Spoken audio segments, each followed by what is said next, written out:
The house on Norfolk Street had not yet stirred. It was a little before 6 on the 5th of May, and the London dawn was the colour of pewter. In the front bedroom on the second floor, Lord William Russell lay with the covers drawn to his chin, and his throat had been opened almost to the bone. The wound was still warm. A single candle guttered on the washstand, its wax pooled and cooling. On the landing, a Swiss valet in shirt-sleeves stood very still, listening to the ticking of the long case clock in the hall below. His hands were clean. He had washed them twice. Somewhere in the mews behind the house, a horse shifted in its stall, and the first cart of the morning began to grind its way along Park Lane. The quiet before the blow. Good evening, and welcome. Welcome to the Bedside Historian. Wherever you are tonight, a bed in a small room, a chair by a low lamp, a train seat in the last hour of a long day, I am glad you are here. Tell me, if you would, in your own quiet way, where in the world you are listening from, and what hour it is on your side of the night. It matters to me, though I will never truly know the answer. Some of you are in cities I have never seen. Some of you are in houses much older than the one we are about to enter. All of you are welcome. If you find, in the hours that follow, that this voice keeps you company through the dark, I would ask a small kindness. Subscribe to the channel. Leave a mark on the video, whatever mark your player allows. Those tiny gestures, added together, keep the candle lit here. Nothing more is asked of you. You do not have to remember anything. You do not have to stay awake. If you drift off before the story ends, that is a good thing, not a failing. Now, let us go back. To London, to a narrow street in Mayfair, on a Monday in the spring of 1840, where the last ordinary evening of an old man's life is settling gently over the house. The street was called Norfolk Street, and it ran off Park Lane, and it does not exist by that name any longer. The number on the door was 14. The house was tall and thin and painted white, 3 windows wide, the railings freshly blacked, a boot scraper set into the step. It looked exactly like every other house on the row, which was the point of a house on Norfolk Street. People of a certain kind lived here, and were not seen from the street. Their business was carried on inside, behind heavy curtains, and their servants used the area steps down to the kitchen. Behind that door lived Lord William Russell, 72 years old, a widower, a younger brother of the Duke of Bedford. He had been a member of Parliament in his youth. He had sat for the family boroughs, and he had voted as the Bedfords voted, and he had been a lieutenant-colonel in the militia, and he had held no great office. What he had done, mostly, was live. He had married a woman he seemed genuinely to have loved, Charlotte Villiers, and he had lost her many years before, and he had never married again. He had one adult son. He had a great many nephews and nieces. He had a place at his family's dinner tables that was always kept for him, and in the last stretch of his life he lived here alone, in this narrow white house, with 3 servants, and a routine so exact it might have been written down on a card. The 3 servants were the cook, Mary Hannell, and the housemaid, Sarah Manser, and the valet, François Benjamin Courvoisier. The women had been in the house for years. The valet had been in the house for about 5 weeks. We have to slow down here, because 5 weeks is the piece that matters. Everyone in the story we are about to tell had known each other for a very long time, except one man. The cook had rolled pastry in that kitchen through several summers. The housemaid knew which stairs creaked and which did not. Lord William had been served his morning chocolate at the same hour by the same hand for so long that he no longer needed to ask for it. And into that settled house, in the last week of March, a new valet had arrived. A young man from Switzerland. A stranger. François Courvoisier was 23 years old that spring. He was slim, with a long face and dark hair combed carefully back, and eyes that people afterwards described in very different ways. Some said mild, some said watchful. One said he had the eyes of a boy who had never quite been told he was loved. That last was written years later, and may be more feeling than fact.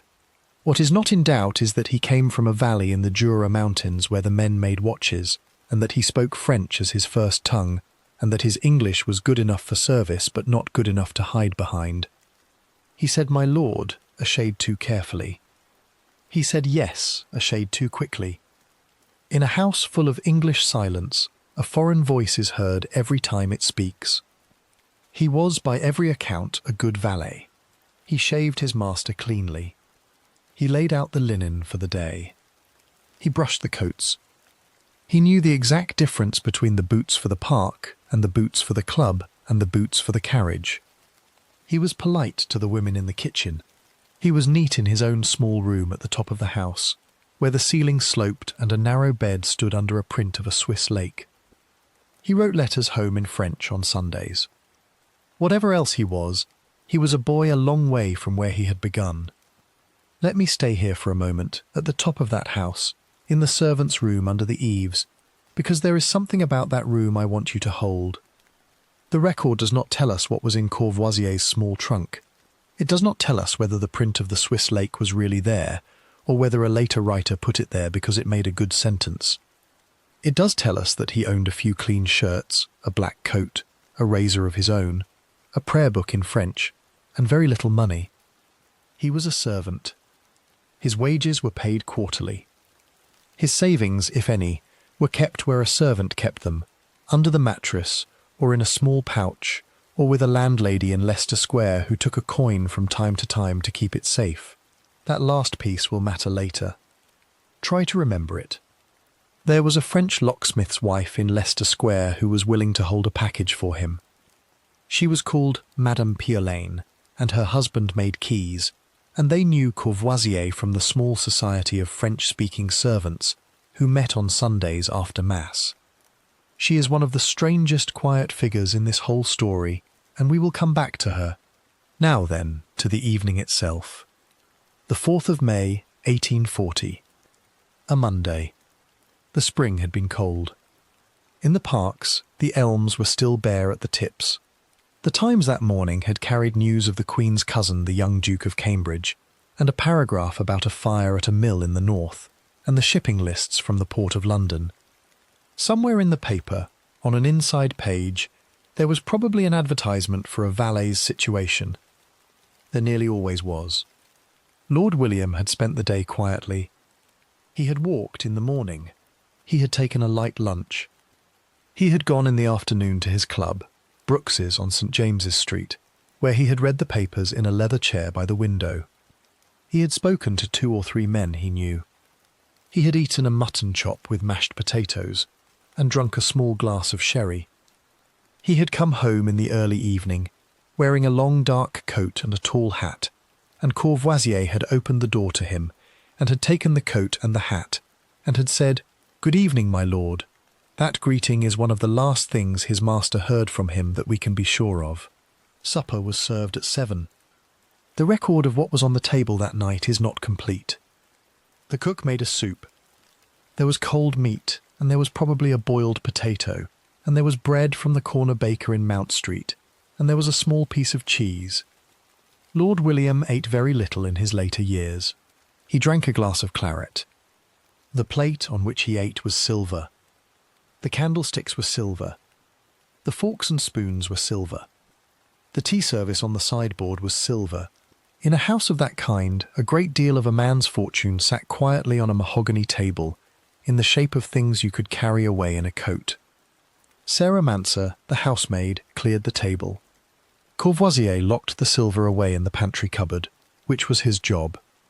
He had a key to that cupboard, and Lord William had a key, and no one else. This is another small fact to hold. The silver did not, on any ordinary night, lie loose in the dining room after supper. It was counted, and it was put away, and the cupboard was locked, and the key went into the valet's pocket. Now, and here is where the small frictions I mentioned begin to press on the evening, there was that spring a set of quiet difficulties between the old man and his new servant. None of them, taken on its own, was very much. Taken together, they were like the ticking of a clock in a room where no one is sleeping. There had been the business of the carriage. Lord William had ordered the carriage brought round for a particular hour, twice within a fortnight, and Courvoisier had misunderstood the hour, and the carriage had come to the door too early once and too late once. Lord William had spoken to him about it. Not harshly, by all accounts, but firmly, in the way an old man of that class spoke to a servant who had failed him. The valet had said nothing much in reply, and had gone back down to the kitchen. There had been the business of a shirt, which had been sent out to be laundered, and had come back with the front badly ironed, and Courvoisier had been told to send it back again, and he had done so, and had, according to the cook, muttered something in French when he came back up the area steps. What he muttered no one wrote down. It may have been nothing at all. It may have been what any tired young man mutters when he has been sent twice on the same errand. And there had been, most weighingly, a conversation on the afternoon of that very day. Lord William had told his valet that he intended, before very long, to reduce his household. That he did not require, at his age, a full man about him. That he might have to let Courvoisier go. He said it, apparently, kindly. He was not a cruel master. He may even have thought he was being fair by giving warning. But he said it, and Courvoisier heard it, and there is no record of what Courvoisier said in return. In one later account he answered only, "Very well, my lord." In another he did not answer at all. Let me put down what we know and what we do not know, side by side, because this is the piece where later writers have most often reached past the evidence. What is beyond doubt is that the master had, in the last day of his life, told the servant that his place in the house was ending. What is not known is what that meant to the young man from the Jura. Whether it wounded his pride, whether it frightened him for his purse, whether it opened a door in his mind that would otherwise have stayed shut, the record does not say. Anyone who tells you it does is filling a silence with a story. By 9, the meal was long finished. Lord William read for a while in the front parlour on the ground floor. He often read late. He was fond of history and of travels. A small fire burned in the grate. Courvoisier moved about the house on the ordinary evening errands, carrying up hot water for the master's washing, taking down the boots to be brushed for the morning, checking the shutters at the front. The cook and the housemaid finished the last of the washing up in the kitchen and went up, one after the other, to their own rooms at the top of the house. Neither of them heard anything unusual. It was a night, they both said afterwards, exactly like any other night. Somewhere around 11 the master went upstairs. Courvoisier lit the way. On the second floor was the bedroom, and beside the bed the warming pan had already been slipped between the sheets, and the linen was folded back, and a single candle burned on the washstand. Lord William undressed. The valet took the clothes and folded them and laid them on the chair. He asked, as he always asked, whether his lordship required anything further. He was told he was not required. He wished his master a good night, and he was wished a good night in return, and he went out and closed the bedroom door behind him, and he went down the stairs. Down in the hall, he bolted the front door. There were 2 bolts, and he drew both. He checked the chain. He put out the lamp in the hall. In the parlour he damped down the small fire. In the pantry he made sure the silver cupboard was locked. He blew out the candles in the dining room. He went, at last, up the narrow servants' stair at the back of the house, past the closed doors of the 2 women, up to his own small room under the eaves, and he shut his own door. The house on Norfolk Street was quiet. The clock in the hall ticked. Outside, on Park Lane, a hackney carriage went by, its wheels loud on the cobbles for a moment, and then thinned to nothing. A watchman called the hour somewhere off toward Hyde Park. In the second-floor bedroom, an old man was falling asleep with a warming pan cooling at his feet. In a narrow bed under the eaves, a young man was lying very still and not, we may be sure, sleeping at all.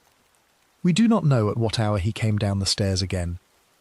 We do not know what he was thinking as he did.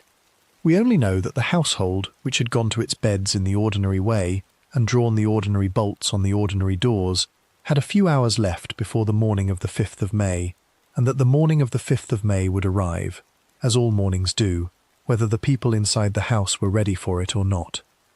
a Swiss boy, far from home. We have to leave Norfolk Street now, and the bolted door, and the ticking clock, and go a very long way south.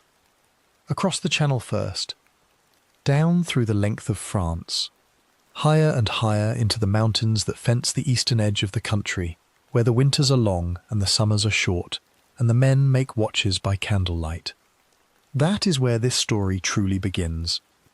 Not in London at all. In a village that most maps of the world did not trouble to name. Those mountains are called the Jura. They are not the great sharp peaks of the Alps that stand further south. Older and rounder, forested to their tops, they fold in on themselves like the pleats of a heavy coat. Inside the folds sit small towns and small farms and small chapels with their bells. A road between one village and the next was often just a track. It filled with snow in winter and with dust in summer. Everyone there spoke French. They had spoken it for centuries. They read the same prayer book on Sundays. They ate the same soup on weekdays. They watched the same weather come in from the west. Into one of those villages, in the winter of 1816 or 1817, the parish record is not perfectly clear, and later writers have picked whichever date suited their story. A boy was born and named François Benjamin.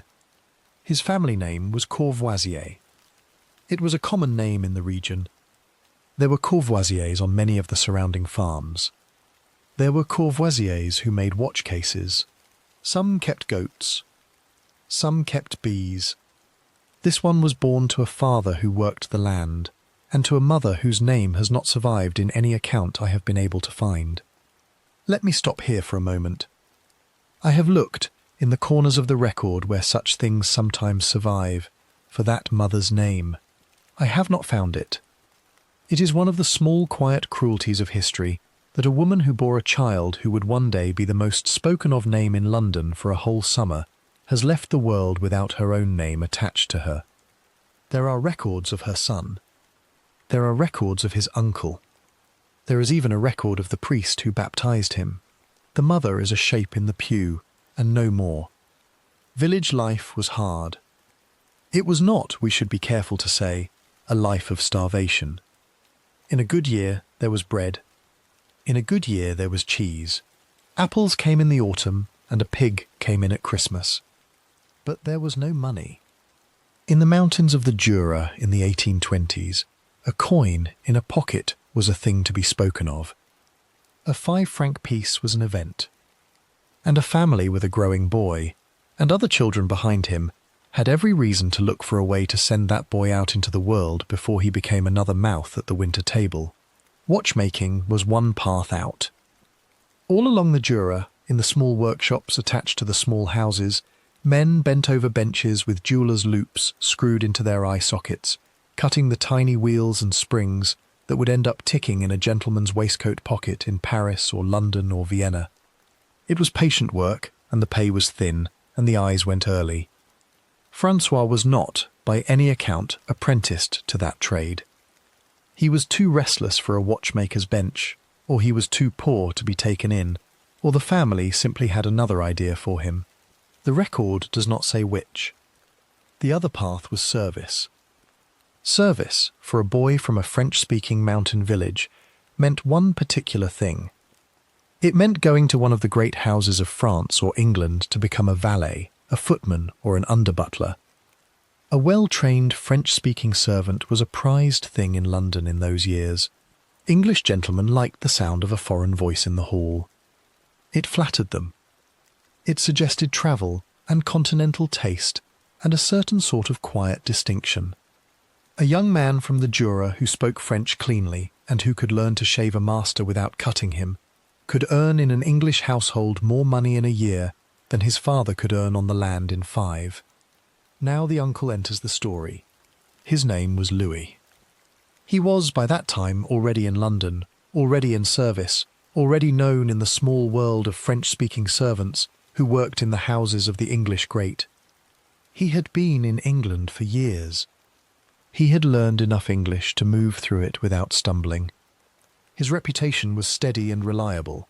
When the family in the Jura wrote to him about the boy and asked whether there was any prospect of a place, the uncle answered that there was, in time, always a prospect for a well-mannered boy who would work. We do not know the exact year François left. Different accounts give it different ways. The likeliest is that he was 17 or 18 when he first crossed into France, and perhaps 19 or 20 when he first stood on an English quay with a small trunk at his feet. That trunk, in every telling I have read, is the same size, small, bound in leather, fitted with a single lock. Inside it were his shirts and his prayer book and a letter of introduction from his uncle in a careful hand, and perhaps a folded picture of a saint, or of the Valet, or of nothing at all. Picture the journey, because he must have carried it with him for the rest of his short life. From the village, on foot or on a farm cart, down to the nearest coach road. Onward by slow stages, west across France. Through towns whose names he had only read. Through weather he had never met. Onto the packet at Calais, which pitched and rolled on the grey channel in a way that made grown men vomit into their hats. Onto the coach from Dover to London, up through Kent, through the hop fields and the orchards, into the smoke that hung over the great city like a low ceiling. And then, at some point in the last hour, into London itself. The noise of it, the smell of it, the sheer press of people. A boy from a village of 200 souls, set down among 1,000,000. His uncle met him. That much is in every account. Louis took him in for a time and taught him what a boy needs to know before he can be put in front of an English gentleman. How to enter a room, how to leave a room, how to hand a hat, how to answer a bell, how to make himself, in the presence of the master, almost unseen, and, in his absence, almost indispensable. How to speak English without pushing it too hard. How to say sir and my lord and if you please without letting the French vowels crowd through. How to stand still. The first place he was put into, so far as the record can tell us, was a small household. Not one of the great names. A gentleman of modest means, somewhere in the west of London, who wanted a foreign servant because a foreign servant was cheap and neat and did not gossip with the neighbours. He stayed there for some months. He gave satisfaction. When that place ended, for reasons that were probably to do with the master's own change of circumstance, another was found. Then another. Over the space of about 4 years, from perhaps 1835 or 36 to the spring of 1840, he passed through several houses. In each he was well spoken of. He was clean. He was punctual. He did not drink. He wrote home on Sundays. I would like you to hold that last piece for a moment, because it is the one that catches me. Every Sunday, or nearly every Sunday, this young man sat down at some small table in some small servant's room and wrote a letter in French to his family in the valley. Those letters do not survive. Not one of them so far as anyone has ever found. But the housekeepers of the houses where he served remembered him bent over the paper. His uncle remembered receiving copies of some of them. Whatever else he was in those years, he was a boy who did not stop turning himself back toward the mountains. Sunday in London was also, for the small society of French-speaking Catholic servants, the day of the Mass. There were chapels here and there in the city where the French tongue was heard. One stood in a courtyard off Leicester Square. Another sat behind a row of shops in Soho. After the service, the servants who had been able to slip out for the hour would stand together in the street or drift into a small coffee house and speak their own language for a little while and hear news of one another and pass on the names of houses that were looking for a footman or a cook. It was in that little Sunday world that François met Madame Piolaine. Her husband was a locksmith, a Frenchman like herself, and they kept a small hotel, really a boarding house, in Leicester Square, where French-speaking travellers and servants could take a room, or eat a meal, or leave a package for safekeeping. She was a woman in her middle years, kind by every account, unshakably practical, careful with money and careful with people. She took a liking to the quiet young valet. She sometimes held small things for him, a little purse of coins, a bundle of letters, a shirt he had brought back from a laundry that he did not want to leave in the servants' room at whatever house he was then in. She was not, we should say plainly, a woman of any bad character. She was not part of any plan. She was simply, as many landladies of that kind were, a person of trust in a world where servants moved from house to house and needed somewhere fixed to keep the few things that were their own. When, in the last week of April 1840, François brought her a small parcel and asked her to keep it, she took it without a question and put it on a high shelf in a back room. She did not open it. She had no reason to. Months later, she would remember that the parcel had been heavier than a parcel of that size should have been. You do not need to make any judgment about that parcel yet. We will come back to it. It is enough, for this chapter, to know that by the beginning of 1840, there was, in Leicester Square, a shelf on which the valet had begun to place things. That same spring, in the great houses of Mayfair, an old widower had let his last valet go, and was in want of another. His name was Lord William Russell. He was a younger brother of the Duke of Bedford. He was very particular about his coats. He was very set in his hours.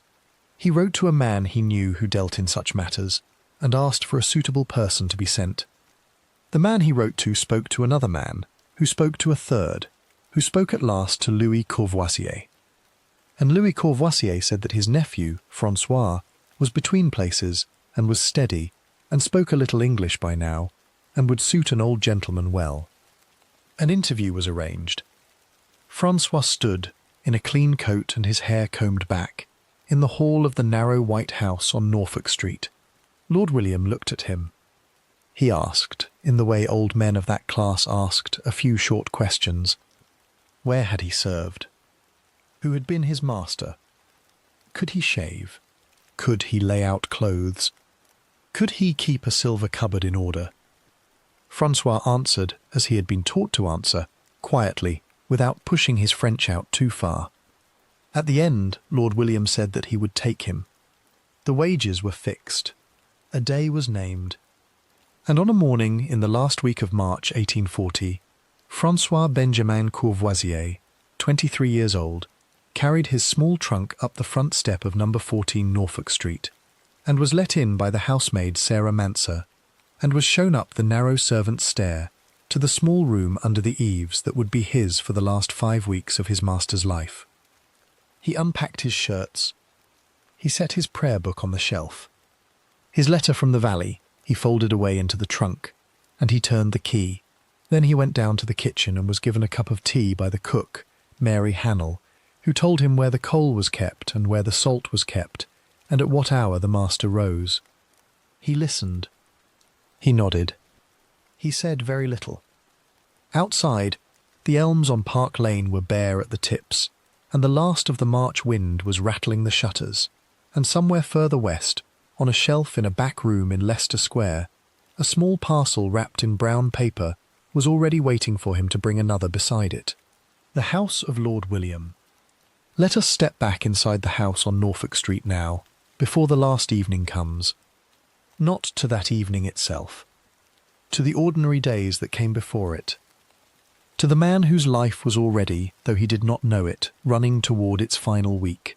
If you are going to sit in a dark room with a story about how a person is killed, you owe that person the courtesy of knowing them a little first. So we will spend this hour with Lord William Russell, as he lived, and not as he died. He had been born in 1767, on the 16th of September. That places him, if you count backwards on your fingers, in the reign of the 3rd George, in the year before Captain Cook set out on his first voyage into the Pacific. His father was the 4th Duke of Bedford, and his mother was Gertrude Leveson Gower, and he was one of a long line of Russell children whose lives were sketched into the family records at Woburn Abbey almost as soon as they drew breath. He was a 3rd son. That mattered. A first son in that family became the next duke and inherited the great estates. A second son was set aside as a reserve in case the first son died. A third son had to find his own quiet place in the arrangement of things. Land came to him in modest portions. Money came to him in steady but unshowy amounts. A seat in Parliament could usually be arranged. What was left to him, more than anything, was the family name. The name of Russell in England in those years was a serious weight to carry. The Bedfords were among the oldest of the great Whig families. Their ancestors had signed things, and voted for things, and lost their heads for things, since the days of the Tudors. They owned London itself in pieces, the estates around Bloomsbury, the market at Covent Garden, the streets around Russell Square that bore the family name. A man born into that name did not, as a rule, have to work for his bread. He had, instead, to bear his name well.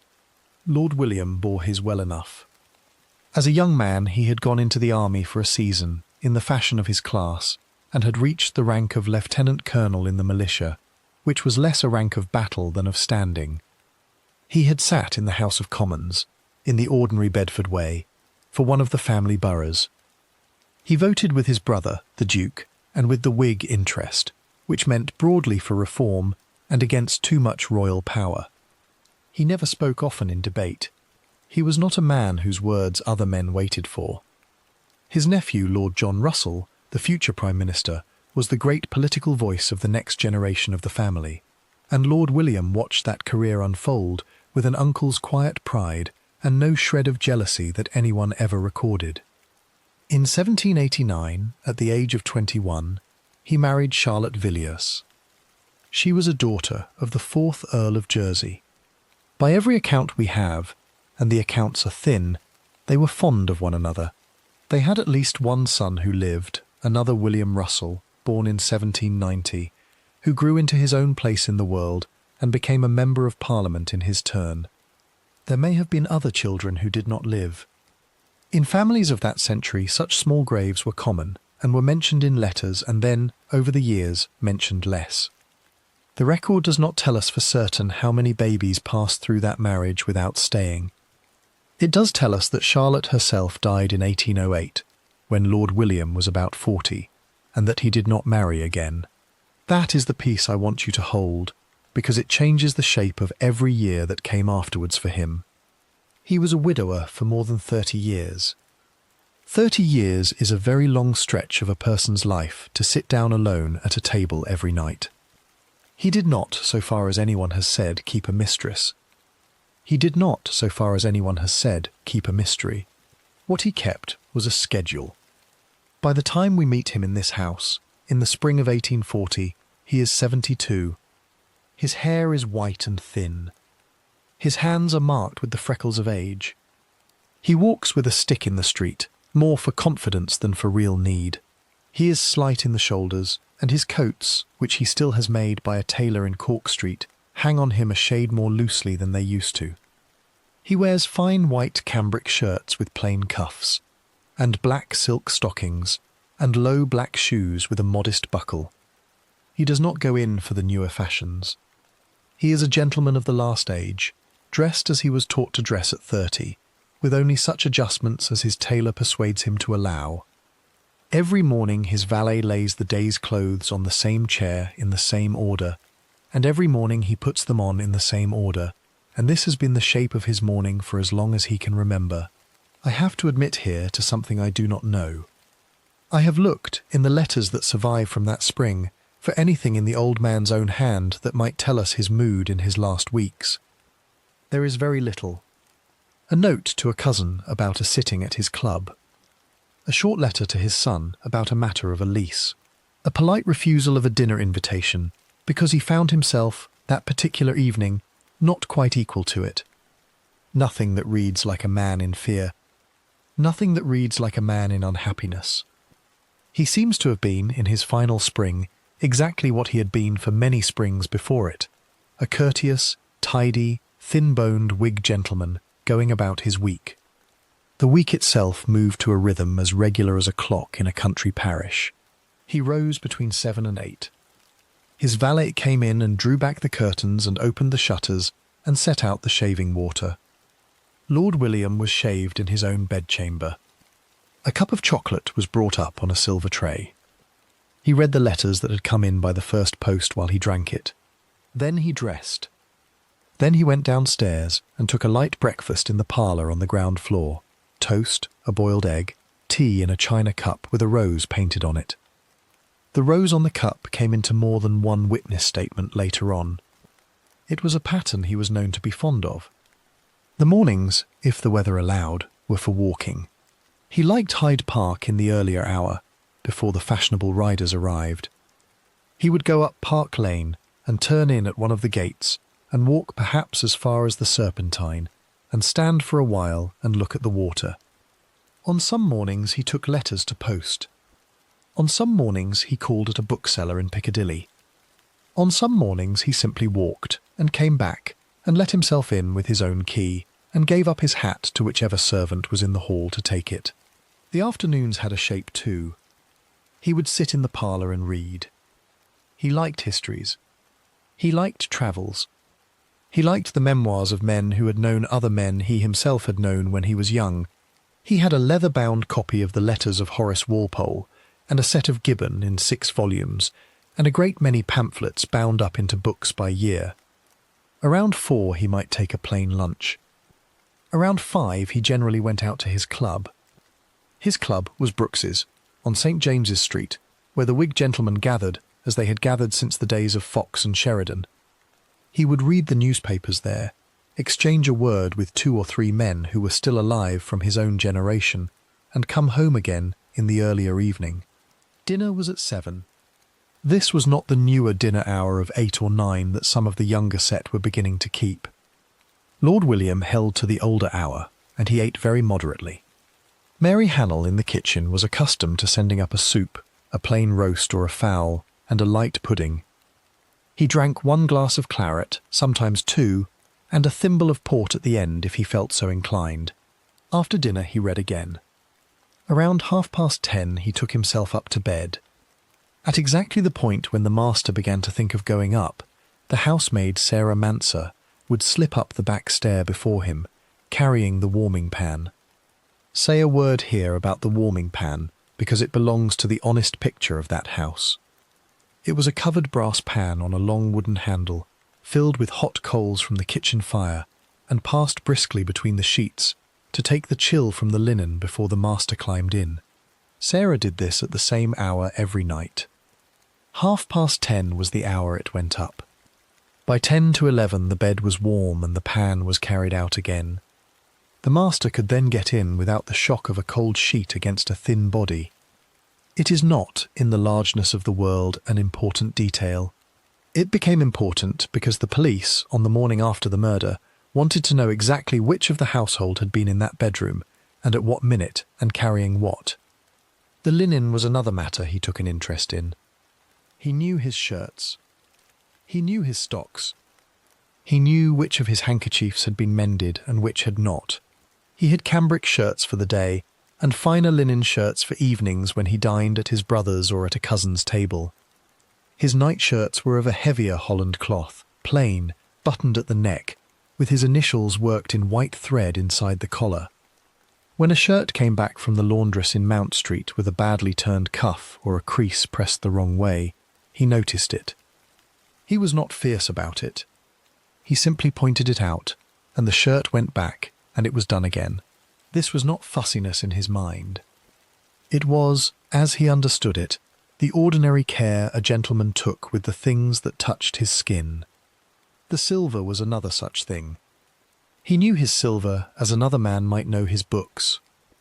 There were the plates, of course, and the forks and spoons for daily use, but there were also the older pieces from the family, a set of candlesticks that had come to him from his mother, a coffee pot with a crest that had been in the family since the time of his grandfather, a christening cup that had been used at his own baptism at Woburn and afterwards at his son's. These pieces sat, most of the time, on a sideboard in the dining room. At night they were put away in the pantry cupboard, and the key to that cupboard was kept, as we have already noticed, by the valet. That the key was in the valet's pocket rather than in the master's own was a matter of household order rather than of trust in any personal sense. It was how houses of that kind were run. The master gave up the daily work of counting spoons because he had a servant to do the counting for him. He trusted that the counting was being done. He rarely checked it himself. In the eyes of the old order, that was as it should be. A gentleman was not meant to know exactly how many teaspoons he owned. The house itself was tall and narrow, as we have already said. On the ground floor were the parlour and the dining room. On the first floor was a drawing room he rarely used, kept ready in case of a visitor of consequence. On the second floor was his bedroom and a dressing room beside it, and a spare room across the landing. The third floor held the 2 women servants' rooms. Above them, under the sloping roof, was the valet's room. Below the ground floor, down the area steps, were the kitchen and the pantry, and a further small room for storage. Every floor had its own set of habits. Every door in the house was known by its particular sound. Into this steady arrangement, in the last week of March, the new valet had entered. And here is where the courteous old life of Lord William Russell begins to press, very gently at first, against the presence of the young stranger under his roof. The master had his rules. The valet was still learning them. There was, no doubt on either side, goodwill at the start. The old man was pleasant with those who served him. The young man wished to keep his place. But a house of that kind, run to the minute, does not forgive small slips forever. By the end of April, 1 or 2 of the small slips had begun to gather. A carriage ordered for a particular hour that had not been at the door in time. A shirt sent back from the laundry that ought to have been picked up on the way home and had not been. And, more disquieting, an odd thing here and there that could not quite be accounted for. A £5 note that had been on the writing table under the paperweight and was no longer there. A gold sovereign the master had been almost sure he had left in the little top drawer of the bureau, and now could not find. A ring, of no great value but of some feeling, missing from the shallow dish where he was in the habit of placing it while he washed his hands. None of it, taken alone, was much. Any old man may misplace a coin, and any old man may lose a ring, and any household with 3 servants and a master can lose a £5 note between 1 week and the next, without anyone acting badly. But the coins and the ring and the note began, in the quiet of the master's own mind, to add up. And in the kitchen, and on the back stair, in ways nobody spoke aloud, they were beginning to add up as well. Small thefts in a quiet house. Come back with me now to the narrow white house on Norfolk Street and to the last 3 weeks of April in the year 1840. We are going to spend this hour on things that were not, at the time, seen as very much at all. A coin here, a note there, a ring that did not sit where its owner had thought he set it down. These are the sort of losses that any household in any street of London might have counted up in any given month, and that no household ever quite wanted to speak about at the dinner table. And yet, in this house, in these weeks, they were beginning to gather into a shape. I have to begin by saying what I do not know. Nobody wrote down, in April of that year, the exact hour that any of these losses were noticed. The £5 note has a rough date attached to it, because Lord William mentioned it later to a friend at his club, and the friend remembered the mention afterwards for the coroner. The coins and the ring float, in every account I have read, in the general water of that last month. It is easier to say that they happened than to say precisely when. What matters more is the way each one landed, and the way the household began, without ever admitting it, to arrange itself around them. Let us take the coins first. Lord William, like most gentlemen of his age and station, was in the habit of keeping loose money in more than one place in his own rooms. Some of it lived in a shallow china tray on the dressing table, alongside a comb and a pair of nail scissors and a stub of sealing wax. Some of it lived in the top drawer of the bureau in the parlour, wrapped in a folded slip of paper on which he had once written, in his older hand, the words for pocket. Some of it lived in a leather purse in the pocket of whichever coat was hanging behind the door of the dressing-room. This last set moved with him from coat to coat as he changed for the afternoon or the evening. Coins in that year were a much heavier presence in a pocket than they are today. A gold sovereign was worth £1 and was a serious weight in a small purse. A half-sovereign was smaller and less noticed. Below them ran the silver, crowns, half-crowns, shillings and sixpences, all of them still bearing the head of a young queen who had come to the throne only 3 years before. Below the silver ran copper, The big penny you could feel in your hand like a stone, the halfpenny, the farthing. A working man's whole wage for the day might come to 2 shillings, sometimes less. A servant maid in a Mayfair house might be paid £10 a year, plus her food, plus a bed under the roof, plus a new print dress at Christmas. So a sovereign missed from a tray was not, in the currency of that world, a nothing. The first one Lord William missed, so far as anyone was ever able to trace, went from the china tray on the dressing table sometime in the 2nd week of April. He was almost sure he had left it there. He was not entirely sure. He was 72 years old, and he knew that at 72 a man does not remember every small movement of his own hand from the day before. So he stood in front of the tray for a while, and thought about it, and moved the comb, and lifted the nail scissors, and put them both back where they had been. Then he opened the top drawer of the bureau in the parlour, in case he had, without thinking, transferred the coin there. It was not in the drawer either. He closed the drawer. He said nothing to anyone. That silence is worth pausing over. In the account he later gave, in a letter to his son, he made a point of explaining that he had not wished to raise a suspicion he could not prove. He had lost coins before in his life, and had found them again the following week behind a book, or in the lining of a pocket, or in the fold of a napkin at his club. It seemed to him unworthy of a rustle, and unkind to the household, to make a noise about a single sovereign until he was certain. So he waited. And he counted, in his head, from that day forward, in a way he had not been in the habit of counting before. You do not start with the knife. You start with the ledger. And the ledger, if there had been one, would have shown that within a week of the first missing sovereign, another was gone. This one from the leather purse in the pocket of the blue coat he wore for morning walks. He had put 6 sovereigns and some silver into it on a particular morning, because he was going to a bookseller in Piccadilly and thought he might see something he wanted. He had come home without buying anything. He had, as he undressed for dinner, tipped the purse out onto the dressing table to count what he had. There were 5 sovereigns and the silver. There ought to have been 6 sovereigns and the silver. He counted again. He counted a 3rd time. There were 5. He did not confront the valet. He did not confront anyone.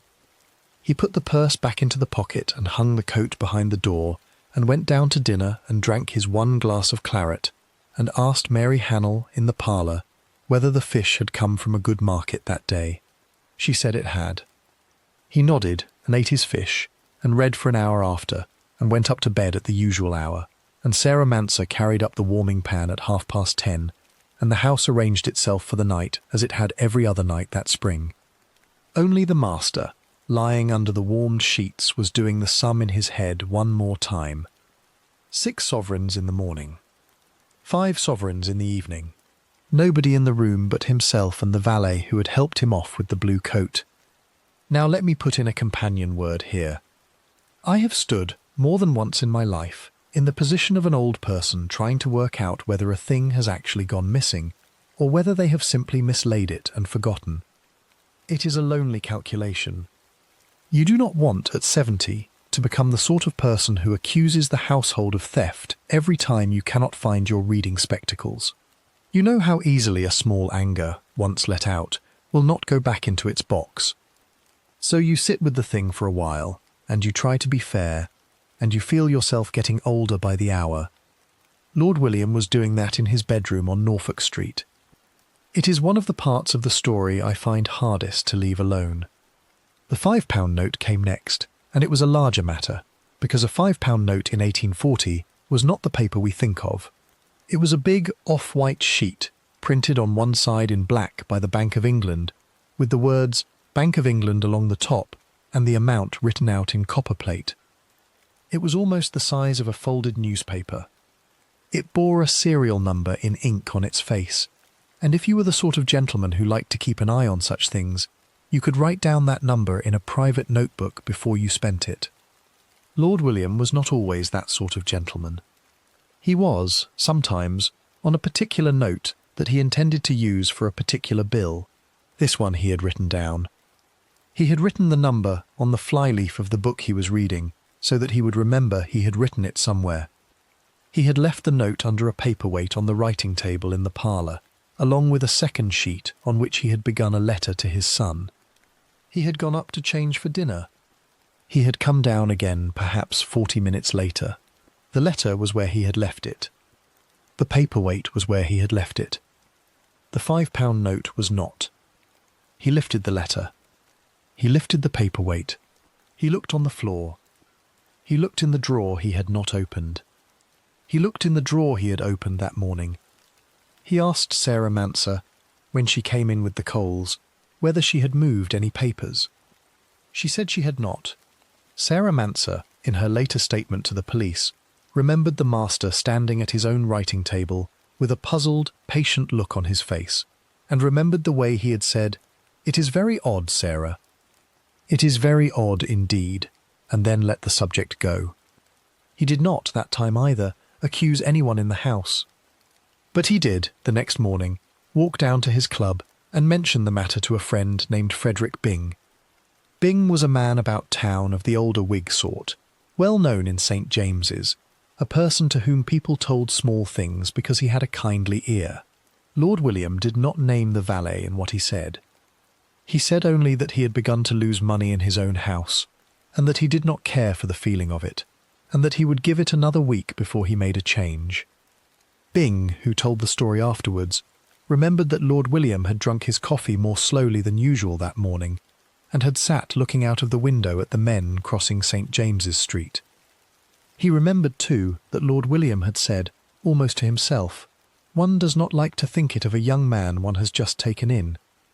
There it is, spoken aloud for the first time, not as an accusation, as a fear. He did not want to think it of François Courvoisier. He wanted, if he could, to find the note somewhere he had forgotten putting it. He wanted an innocent answer, and he was old enough and had been in the world long enough to know that he was probably not going to get one. The ring came third, or perhaps second, the sequence is not certain. It was a plain gold band with a small stone in it, worn on the little finger of his left hand at dinner, and taken off at night and set in the shallow dish on his dressing table. It was not, in the money of the world, a valuable object. It had been given to him many years before by his wife Charlotte, whose 30-year silence lay behind everything in the house, and its value to him was of another kind entirely.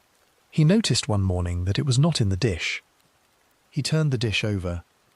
He went down on one knee at 72 and looked under the table. He asked Sarah, who was in the passage, whether she had swept anything up from the floor. She said she had not been in the room since the evening before. He got to his feet and dusted the knee of his trousers and went about his day. That night he sat, when the door was closed and the fire was low, with his hand in the empty place where the ring had been. The ring never came back. The note never came back. 2 of the sovereigns eventually turned up again in a jacket pocket, which he had genuinely forgotten, and this, in his own mind, made the others harder to prove and harder to forgive. He wrote in a note to himself, which the police found later in a drawer, "One cannot always trust one's own memory." Beside that line, in a slightly firmer hand, "One must not accuse without proof." Downstairs, in the kitchen, the 2 women were doing their own quiet arithmetic. Mary Hannell the cook and Sarah Manser the housemaid had been in the house longer than François had. They knew the rhythm of it. They knew the way a shilling was left on the corner of the kitchen table for the milkman, and picked up by the milkman, and never spoken of again.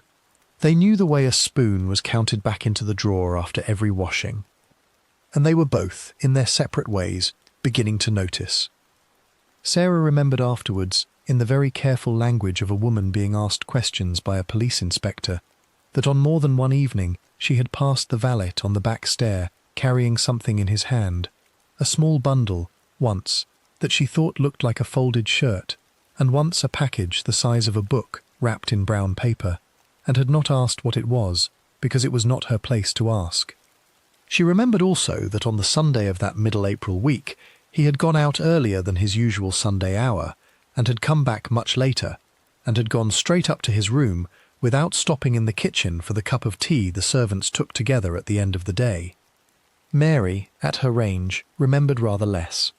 She was busy with the meat and the fish and the state of the coal, and she did not, as she said herself, keep her head out of her own pots. But she did remember that François had asked her, on 2 different afternoons, whether she had seen the master come or go, and at what hour, and with whom. She had thought at the time that it was the natural question of a new valet trying to learn the shape of the household. She thought about it, afterwards, in a different way. Neither of the women said anything to the master. Neither of them said anything to the other, plainly, in words. They were servants in a Mayfair house in 1840, and the safest place for a suspicion between servants was the inside of your own head. If you were wrong, you could lose your place, and losing your place in Mayfair in the spring of 1840 was not a matter of finding another position by the following Tuesday. It could take months. It could take a bad reference. It could put you back on the road to whichever village you had come from. So Sarah kept her thoughts, and Mary kept hers, and François moved through the house with a face that did not, so far as anyone could see, change. At the very end of April, according to a note in his own hand, Lord William made up his mind that he would let the valet go. He would not do it with anger, and he would not do it with an accusation. He would find, in the course of the next week or 2, a courteous form of words. He would say that his household had grown too small for the number of servants in it, or that he was thinking of spending the summer at his brother's house at Woburn and would not require a valet of his own. He would give François a fair character so that the young man could find another place, and he would put the matter of the sovereigns and the note and the ring behind him in the way an old gentleman was expected to. He wrote, in a private line to himself, "The parting must be kind, and it must be soon." The line was written on a leaf of paper that was found in the drawer of the bureau on the morning of the 5th of May, when the drawer was opened by a policeman rather than by its owner. By then, the parting had already happened. It had not been kind, and it had not been in words, and it had not gone the way the old man had intended at all. And the last few days of April, with their careful silences and their unspoken sums, were about to become the first days of a week that everyone in the house, and soon enough everyone in the country, would count over and over again for the rest of their lives. The long evening of the 4th of May. Come back with me to Norfolk Street. It is the 4th of May in the year 1840, a Monday. The last full day that Lord William Russell will live, though nobody inside the house, and nobody in the streets outside it, knows that yet. I want us to walk through the hours of this day at the pace at which they were actually walked, because the pace matters. Nothing about this Monday feels like the last of anything. It feels like a Monday. The morning came up grey over the London roofs. There had been rain in the night, and the pavements of Mayfair were still dark with it when the milkman turned into the top of Norfolk Street a little before 7. He left the master's jug on the area step, as he had done every weekday for 2 years, and went on his round. In the kitchen below the pavement, Mary Hannell, the cook, was already at her range. She had lit the fire an hour before, and the coals were beginning to redden under the kettle. She was a woman of 42, broad in the shoulders, with hands roughened by winter dishwater, and a manner that did not waste words. She had been in the house 11 years. She knew, without looking at any clock, the exact moment at which the water for the master's chocolate ought to begin to sing. Upstairs, on the 3rd floor under the sloping roof, François Benjamin Courvoisier, the Swiss valet from the watchmaker's valley in the Jura, was already awake. He had risen at 6. He had shaved himself at the basin in his own room, and folded his razor, and put on the black coat he wore in the mornings for indoor work. His boots were of a lighter leather than his outdoor boots, because they were meant for the boards of a passage rather than the stones of a street.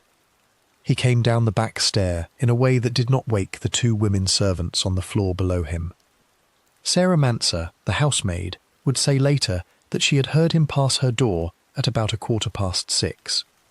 She did not think anything of it. He was often up first. I have to tell you what I do not know. Nobody wrote down, on this particular Monday, what François thought when he opened his eyes. Nobody knows whether he had been sleeping or whether he had lain awake. The coroner would ask, in a general way, about his manner on the 4th of May, and the answers he received were of the kind that any household gives about any servant it has not yet learned to fear. He was as he always was. He was pleasant enough. He said good morning. He did his work.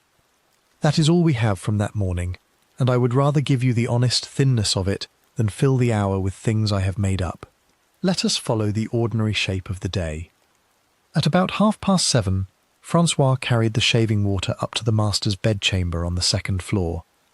He knocked, in the way he had been taught to knock, twice, not loud, and then wait. Lord William, 72 years old, with the white hair thin along the sides of his head, was already sitting up in his bed reading a folded newspaper. He set the paper aside. François drew back the curtains. He set the water down. He laid out the razor and the strop and the towel on the washstand. He said the weather looked as though it might turn fair by the afternoon. The master said that he hoped so. Then François shaved him. Being shaved by another man is not an easy piece of trust for a person of any age, and it is a heavier trust at 72, with the skin at the throat gone thin and the pulse showing plainly at the side of the neck. Lord William had, for years, been in the habit of tilting his chin without thinking, in the exact way a valet's hand needed him to tilt it. On the morning of the 4th of May, his chin went up in that same trained way. The razor moved along his jaw. The razor moved along his upper lip. The razor moved along his throat, from the underside of the chin down to the collarbone, and there was no unsteadiness in the hand that held it. François wiped the blade on the towel between passes.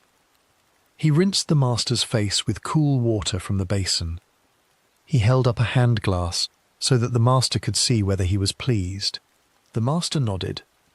It was done. A cup of chocolate was brought up on a painted tray by Sarah Manser at about 8:20. Sarah was 26 that spring, thin, brown-haired, with a way of glancing sidelong at anything unusual without turning her head. She had been in the house 4 years. She set the tray on the table by the window. She said good morning to the master. He asked whether the rain had come again in the night. She said it had. He asked whether the crocuses in the back area were still standing after it. She said they were. That was as much conversation as passed between them. Lord William dressed in the ordinary order, and François helped him where the buttons or the stockings required a younger set of hands. The clothes for the day were laid out on the chair, the fine cambric shirt with the plain cuffs, the black silk stockings, the black knee breeches he still preferred to trousers for indoor wear, the grey waistcoat, the black coat cut in the older way. He was tied at the throat with a plain white stock. He was given his watch. The watch had been made in Geneva many years before, and was worn in a fob pocket at the waist. François settled it into the pocket for him. He was given his handkerchief. He was given the pair of spectacles he used for reading, in their leather case.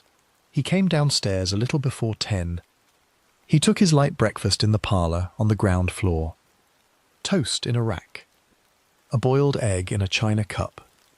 Tea in the cup with the rose painted on it, the same cup that had come into more than one witness statement in another chapter of this story. He read 3 letters that had come in by the morning post. One was from his cousin at Woburn about a matter of a shooting party in the autumn. One was from his tailor in Cork Street about a coat that was ready to be tried on. One was from his son, William Russell the younger, then a member of Parliament, and was to do with a plain matter of family business. He answered none of them at once. He set them in the wooden box on the writing table that he used for letters he meant to answer that week. He went out at about 11.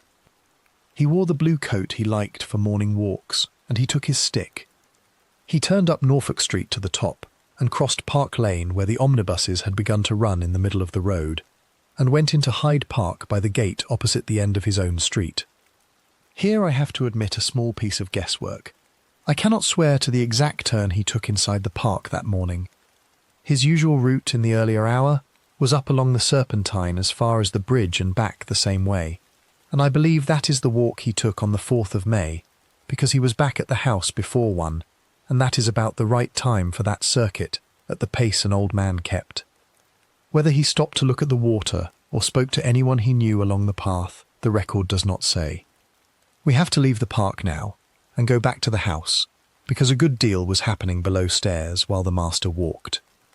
In the kitchen, Mary Hannell was preparing what she had been asked to prepare for the evening.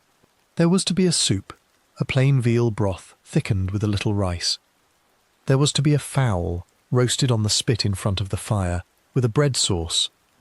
There was to be a boiled pudding to follow, with a sweet cream. This was a lighter dinner than a household might set out for a guest, because there was no guest expected. It was the master's dinner alone. François was in the pantry across the passage from the kitchen for a long stretch of the middle morning. He was, or so he told Mary in passing, when he came through for a glass of water, checking the plate against the list. This was one of his ordinary duties. The silver was kept in a mahogany cupboard in the pantry, and the cupboard had a lock, and the key to the lock was in his pocket, as we have already noticed in another hour. Mary did not go into the pantry after him. She had no reason to. Sarah, at that time of the morning, was upstairs turning the master's bed and sweeping the passages on the second floor. Neither of the two women saw exactly what the valet did in the pantry, or exactly how long he stayed there, and neither of them thought at the time to keep count of it. Lord William came back at about 1:45. He let himself in with his own key. Sarah, coming down the front stair with a cloth in her hand, took his hat and stick and put them on the hall table. He asked her whether the parcel from Cork Street had come. She said it had not. He said that he would take a plain lunch at 2 and would then go to his club for an hour and would be back to dress at 6:30. He went into the parlour and closed the door behind him. Between 2 and 3 he ate the lunch, cold beef from the night before, a piece of bread, half a glass of ale. Sarah waited at the sideboard. He asked her, in the middle of the meal, whether Mary was quite well. He had thought she had looked a little tired the day before. Sarah said Mary was well enough, and that the tiredness was only from a bad night with the toothache. He said he was sorry to hear it, and that he hoped it would pass. That is one of the last things he ever said about anyone else in his own household, and it deserves to be set down in his own tone, which was courteous and level, and not warm in the way we might now expect an employer to be warm, but not cold either. It was the voice of a man who had lived in houses full of servants for 72 years, and had learned by long habit to notice them. At about 4:15 he went out again, on foot, to Brooks's on St. James's Street. He would have walked south down Park Lane and cut across through the streets by way of Berkeley Square. He would have taken about 25 minutes to get there, at his pace with his stick. At the club he read the newspapers. He exchanged a few words with 2 or 3 men of his own generation, none of whom, when they were asked afterwards, could remember anything unusual in his manner. He drank a cup of coffee. He wrote nothing down. He was seen to leave at about 6:15, and he walked back the way he had come, and he was inside the house on Norfolk Street again by past. I want to slow us here for a moment. The last 2 hours of the outside world for Lord William Russell were spent on a pavement he had walked hundreds of times, past shop windows he had passed hundreds of times, among people going about their evenings in the ordinary way. Nobody in St. James's saw a doomed man. Nobody in Berkeley Square looked up as he passed. The horror that was already gathering under his roof did not, so far as any human eye could tell, mark him at all. That is one of the hardest facts about how these things happen. They do not, in the hour before they happen, look like themselves. He dressed for dinner between 6:30 and 7. François helped him out of the day coat and into the coat he wore for dinner, even when he dined alone. It was, in a house of his standing, the plain expectation. A gentleman changed. He was tied again at the throat. The stock was fresh. The shirt was fresh. His hair was smoothed with a little pomade from a jar on the dressing table. He went down to the dining room at a minute or 2 after 7. Sarah served the soup. She served the fowl. She served the pudding. She poured his 1 glass of claret and set the small glass ready for the thimble of port he sometimes took at the end. He ate as he always ate, without hurry, without any particular pleasure, as a man performs a task he has been performing every night for 50 years. He read, propped against the water jug, a bound volume of pamphlets he had begun the day before. Sarah remembered afterwards, when she was asked, that he had turned only a few pages, and had at one moment paused with his fork in the air and looked into the middle distance, and had then blinked and gone back to the plate. She could not say what he had been thinking of. Neither can I. It is one of the moments in this whole story that I would give a great deal to have on paper in his own hand, and it is not there. At about 9:15 he rose from the table. He went up to the parlour on the first floor, where the fire had been kept in for him. He read for another hour and a little more. Sarah brought up a cup of tea at about 10. He drank it. He set the book down on the arm of the chair, with the ribbon marker moved forward 2 pages. At 10:30 he closed the book and stood up and said good night to Sarah, who was passing the door on her way up with the warming pan. She wished him good night in return. He climbed the stair to the second floor. Sarah went past him, up the same stair, and into his bedchamber ahead of him. She passed the pan briskly between the sheets, twice down the length of the bed, and drew it out. She curtsied without meeting his eyes, in the way she had been trained to curtsy, and went out. François was waiting on the landing. He came into the room with the master. He took the coat, and the waistcoat, and the stock, and the shirt, and folded each thing over his arm as it came off. He helped the master into the heavy Holland nightshirt, with the initials worked inside the collar. He set the day clothes on the chair, in the order in which they would be put on again in the morning. He turned down the covers. Lord William got into the bed. François wished him a good night in the ordinary form, in the accent that was still, after 7 years in England, the accent of the Jura. He carried the candle out of the room with him, and pulled the door softly to. Downstairs, the front door was bolted at 11 by François himself. The key turned. The chain was drawn. The house on Norfolk Street had gone to its beds in the ordinary way, and drawn the ordinary bolts on the ordinary doors, and the long case clock in the hall began to count out the last hours of a life that nobody in the household had yet begun to fear for. The morning the bell did not ring. Let us step back into the house on Norfolk Street now, at the hour the 5th of May came into it. The clock in the hall had struck 6, and then it had struck 15:15, and the household on the top floor had begun to stir in the way any household stirs before a working day.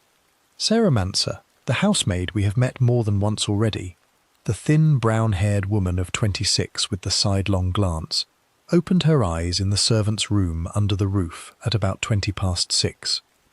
She lay for a moment with the coverlet at her chin. She listened to the sparrows in the eaves. Then she got up and washed at the basin, and put on her print dress and her white apron and her cap, and went down the back stair to begin the ordinary tasks of the morning. The ordinary tasks were these. The fires were to be raked and relaid in the parlour on the first floor, and in the master's dressing-room on the second floor.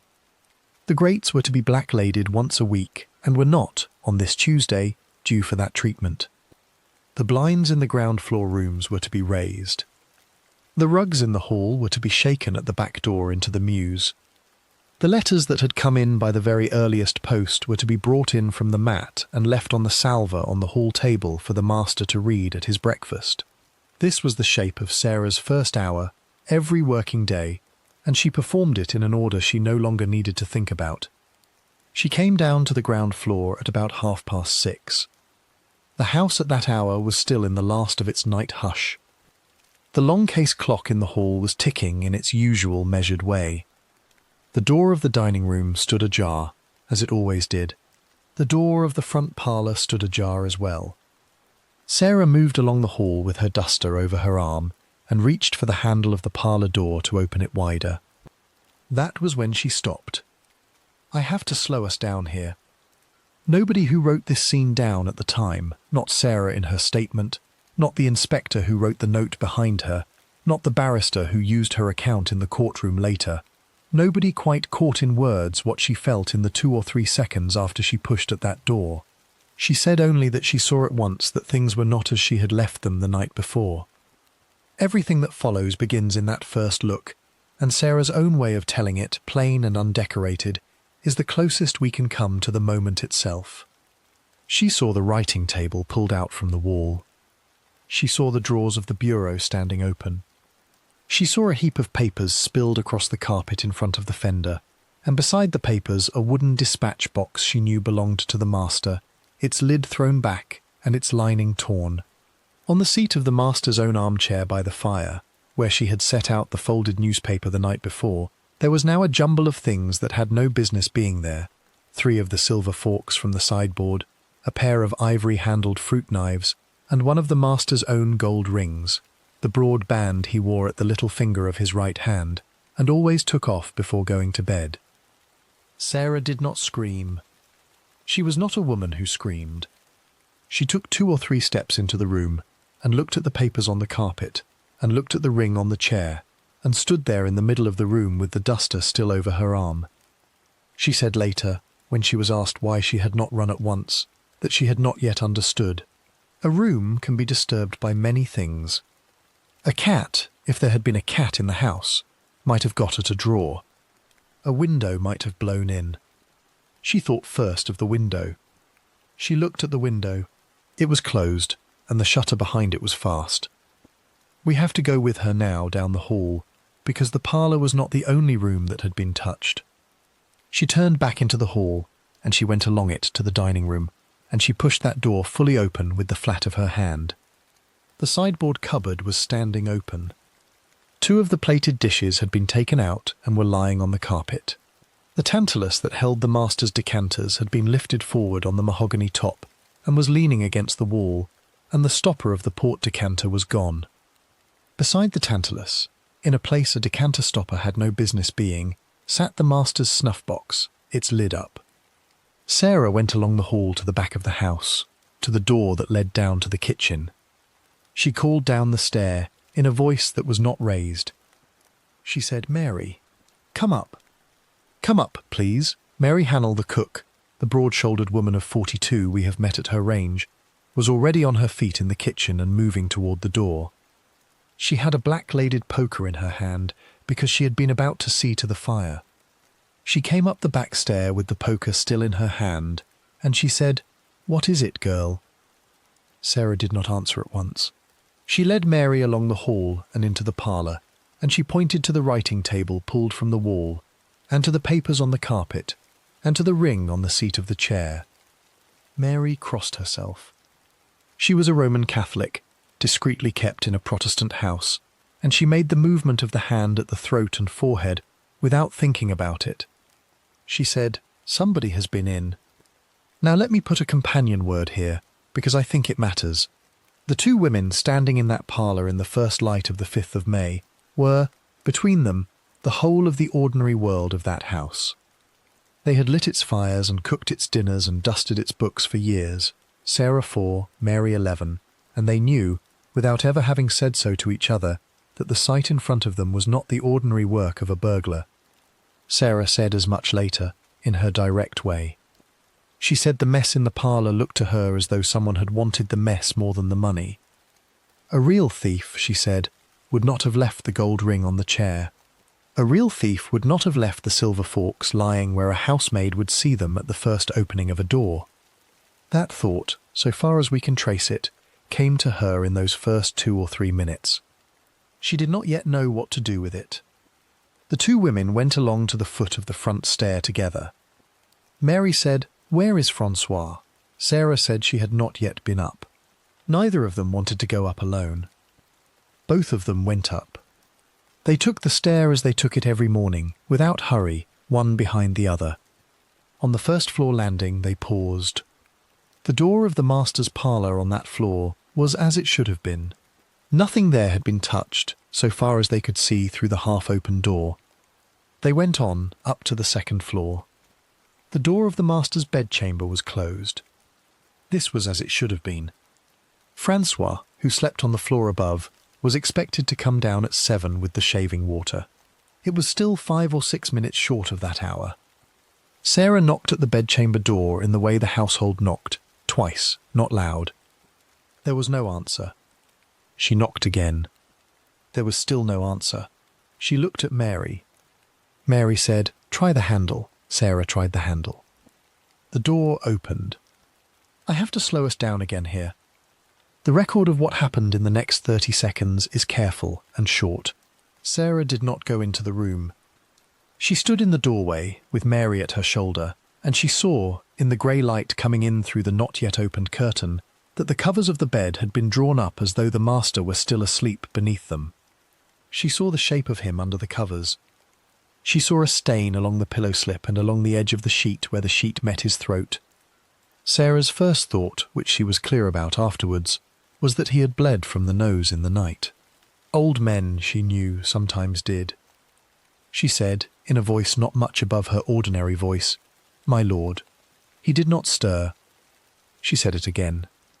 Mary reached past her and pushed the door wider, and the light from the landing fell across the bed, and both women saw at once that what they were looking at was not a nosebleed and not a sleeping man. Sarah gave a single hard breath in, and did not let it out again for what she thought was a long time. Mary went past her into the room, poker still in her hand, and stopped at the foot of the bed, and stood there and looked down at the man she had cooked for every day for 11 years. She said, "He has been done for." That was the exact phrase she used. She never soothed it away in any of her later accounts. It was the flat, direct usage of a kitchen woman speaking to another servant about a thing that had happened to their master. She used no ornament. She did not touch him. She did not disturb the covers. She said only that he had been done for, and she came back to the door, and she took Sarah by the elbow, and she turned her out of the room and pulled the door to behind them. The two women stood on the landing. Neither of them moved for a moment. Then Mary said, "You will go for Mr. Young. I will stay in the house." Mr. Young was the master's nephew's man, who lodged in Park Lane a very little way north of the top of Norfolk Street. He was known to Mary as the sensible person nearest to hand. Sarah nodded and started down the stair, and had gone 2 or 3 steps when Mary said, "Sharp, Sarah. Fetch François before you go." Sarah went up. She went past the landing and up the narrower stair that led to the servants' floor under the roof. She knocked at François's door. There was no answer. She knocked again, harder. She heard, from inside, the sound of a man moving in a bed. She said, "François, come down at once." "Something is wrong," a voice from inside said, in the accent we have already heard in another chapter, in the shaping of the vowels that belong to the Jura. "What is it, Sarah?" she said. "Come down. Come down now." He came out of the room a minute after. He was in his shirt sleeves. His hair was on end at the crown, in the way of a man just out of bed. He wore no waistcoat and no coat. His feet were in slippers. He asked her again what the matter was. She did not answer. She led him down to the second-floor landing and pointed at the closed door of the master's bedchamber, and she said only, "Look in." He looked at Mary. Mary said nothing. He put his hand on the handle and turned it and opened the door a hand's breadth and looked in. He stepped back at once and put his hand up to his mouth. He said, in a voice Sarah remembered afterwards as being too loud for the hour and the landing, "Oh, mon Dieu," he said, "Oh, my God." Both languages came out of him in the same breath. He staggered a step against the wall and put out a hand as though the wall were farther from him than it was, and steadied himself. He said, "How can this be? How can this be?" Sarah, watching him, and she was very clear about this, later, in the court that would come, thought there was something in the way he staggered that did not carry. She did not have the word for it at the time. She said only, in her statement to the inspector, that his shock had looked to her like the shock a person puts on in a play. Mary said nothing, in her statement, about his manner. Mary's mind, in that first hour, was on the master and on the plate downstairs and on the sending for help. She did not or would not judge the young man on the landing. I have to say what I do not know. I do not know whether François had, at that first moment, expected the two women to have found the body before he came down. I do not know whether he had meant to be the one to discover it himself, coming in with the shaving water at 7, and had lain listening in his bed to the sounds below him and been overtaken by them. Either is possible. Both have been argued. The record of his own words later gives us pieces of both stories at different moments, and neither piece is easy to reconcile with the other. What we can say is that when he stepped back from the master's door on the morning of the 5th of May, whatever was going through his mind was already too far along to be undone. Sarah went down the stairs. She went past the parlour with its scattered plate, and past the dining room with its lifted decanter, and out of the front door, and along the pavement in the still cool air of the early London morning, to the house in Park Lane where Mr. Young lodged. She rang the bell. She did not, in her later account, remember what she said to the servant who came to the door. She remembered only that within a very few minutes Mr. Young was walking back with her along Norfolk Street in his hat and his coat, and that as they came up to the front step, she saw Mary standing in the open doorway with the poker still in her hand, and that the sun was beginning to come up properly now over the roofs, and that the milkman was on his way along the street with his cart, and that the ordinary morning of Mayfair was starting all around her, while inside the house a body lay in a bed, and a Swiss valet stood on a landing with his hand still against a wall, and the officers of Great Marlborough Street, who would soon fill the house from the ground floor to the roof, had not yet been sent for. The officers of Great Marlborough Street. We come back to Norfolk Street in the hour after Sarah returned with Mr. Young. The morning had opened out. The sun stood above the roofs now, and a thin haze of coal smoke was drifting across Mayfair as the kitchens of the great houses lit their fires for the day. In front of number 14 a small knot of people had already begun to gather on the pavement, though none of them yet knew what had happened inside. A footman from 3 doors along had seen the housemaid hurrying toward Park Lane in her apron, and had stopped to ask. A crossing sweeper had drifted up from the corner. A milk boy had set his cans down on the area step and forgotten to move on. Rumour, in a London street, has always run faster than any messenger, and by 7:30 the pavement outside the house of the late Lord William Russell had the look of a place where something was known and not yet said. Mr. Young had done, in the first quarter of an hour, the plain things that needed doing. He had gone up to the second-floor bedchamber, and he had looked in at the door, and he had come out again without laying a hand on anything.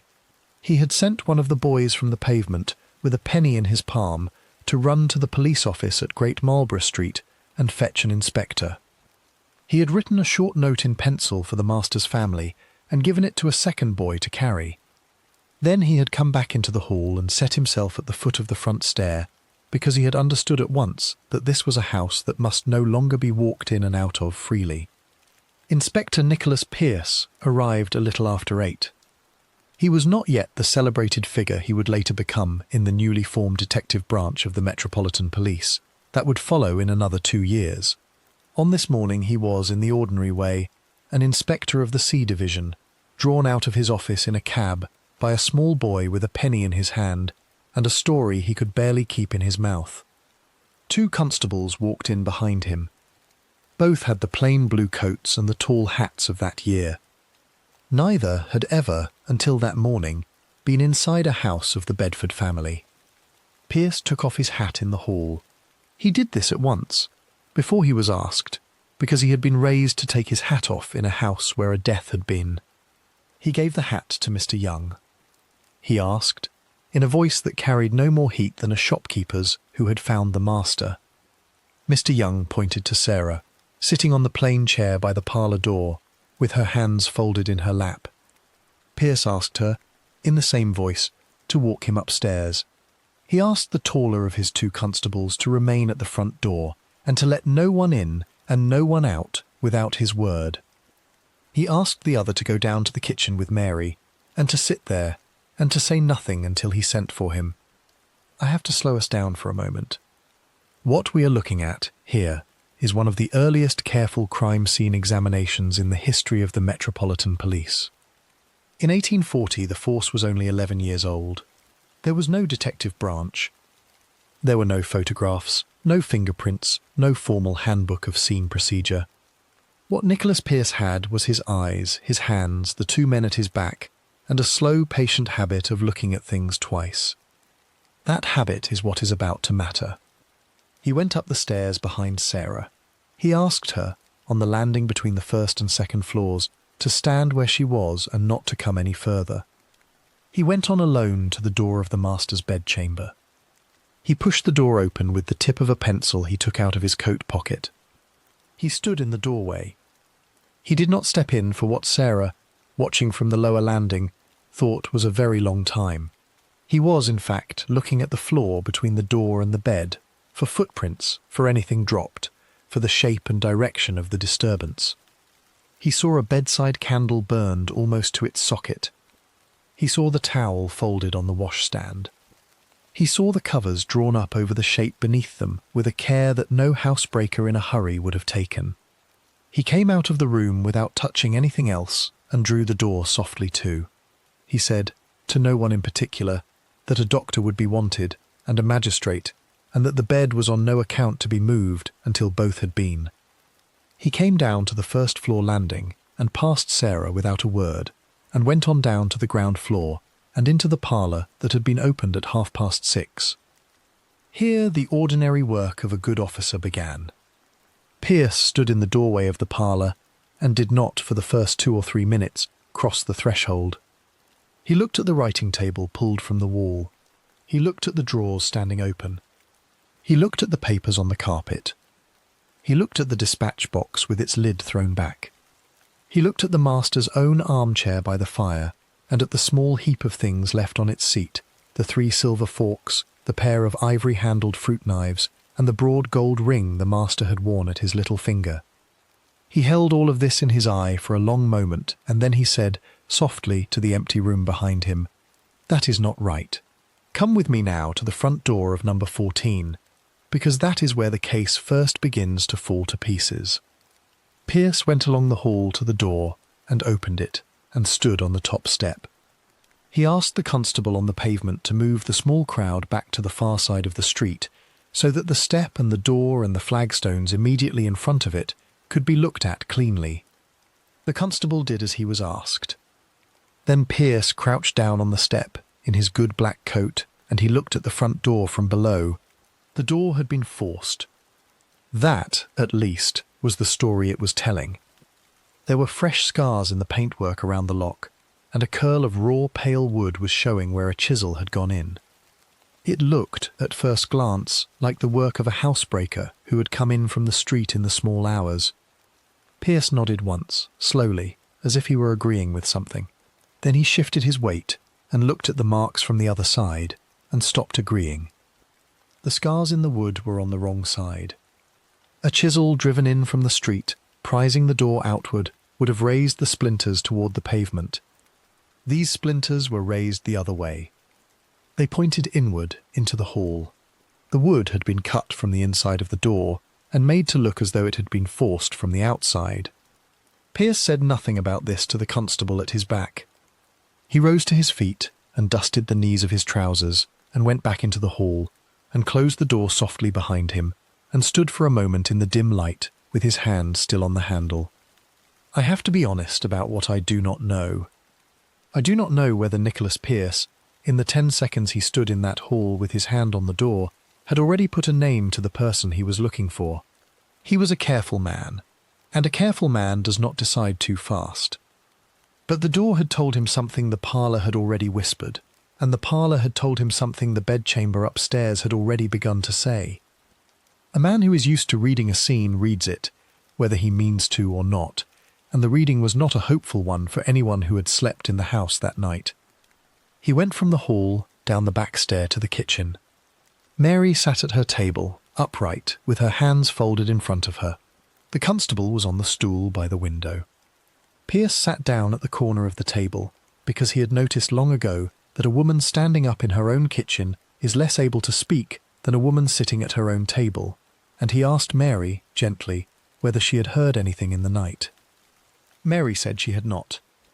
She said she was a heavy sleeper, and that her room was at the back of the roof, and that she had heard nothing after 11 except the settling of an old house in the cold. Pierce asked her whether the valet's step could carry down through the boards. She said it could if he came down the front stair, which was uncarpeted at the turn.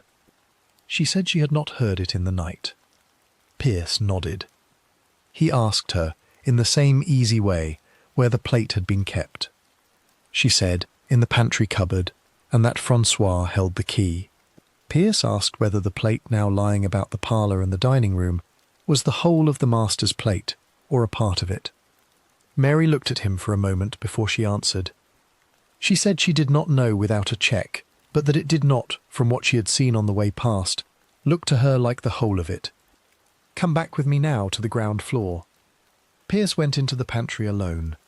He did not open the cupboard yet, because the cupboard, if it had been opened by a stranger in the night, might carry marks on the lock the way the front door did, and he wanted to look at those marks with the magistrate present.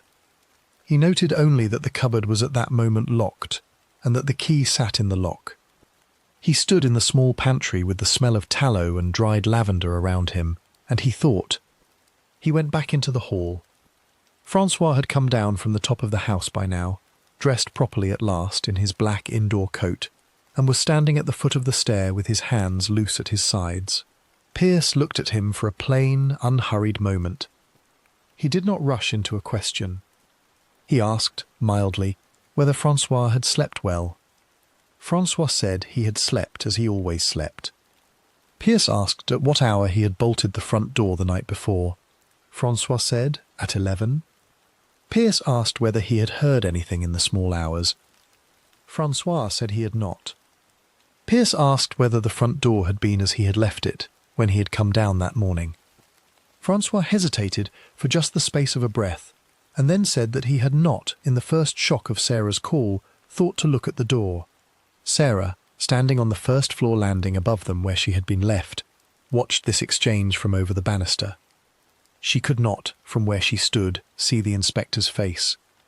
She could see the back of the valet's head, and the set of his shoulders, and the small movement of his hands as he answered. She said afterwards, in her plain way, that it was in those minutes at the foot of the stair, more than in any other passage of that long morning, that she began to be afraid of the man who had been living in the room above her own. Pierce did not, in that first hour, arrest him. He had no cause yet that a magistrate would recognise. What he did was quieter, and in the end more useful.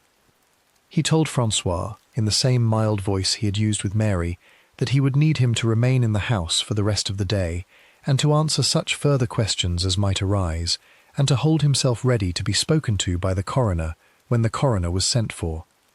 François said that of course he would do so. Pierce nodded and thanked him, and told him he might sit in the housekeeper's small room at the back of the ground floor while the search of the house went on. He told the constable, quietly, to sit with him there, and not to leave the door. The rest of the morning was given over to the patient work Pierce had come to do.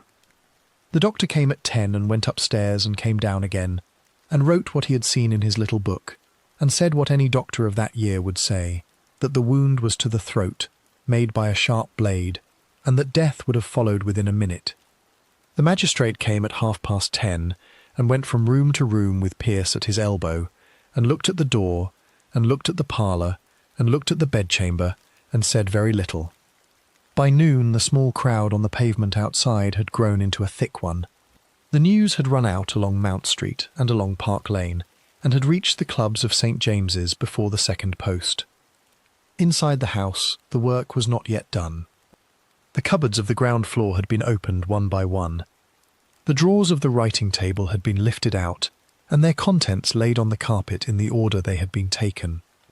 Nothing yet had been named as missing beyond a few coins and a pocket-book, and in the pantry, on a shelf behind a row of stoneware jugs, and behind the shelf itself in a narrow gap between the boards and the wall, something had already been placed that no one, so far, had thought to lift a jug to find.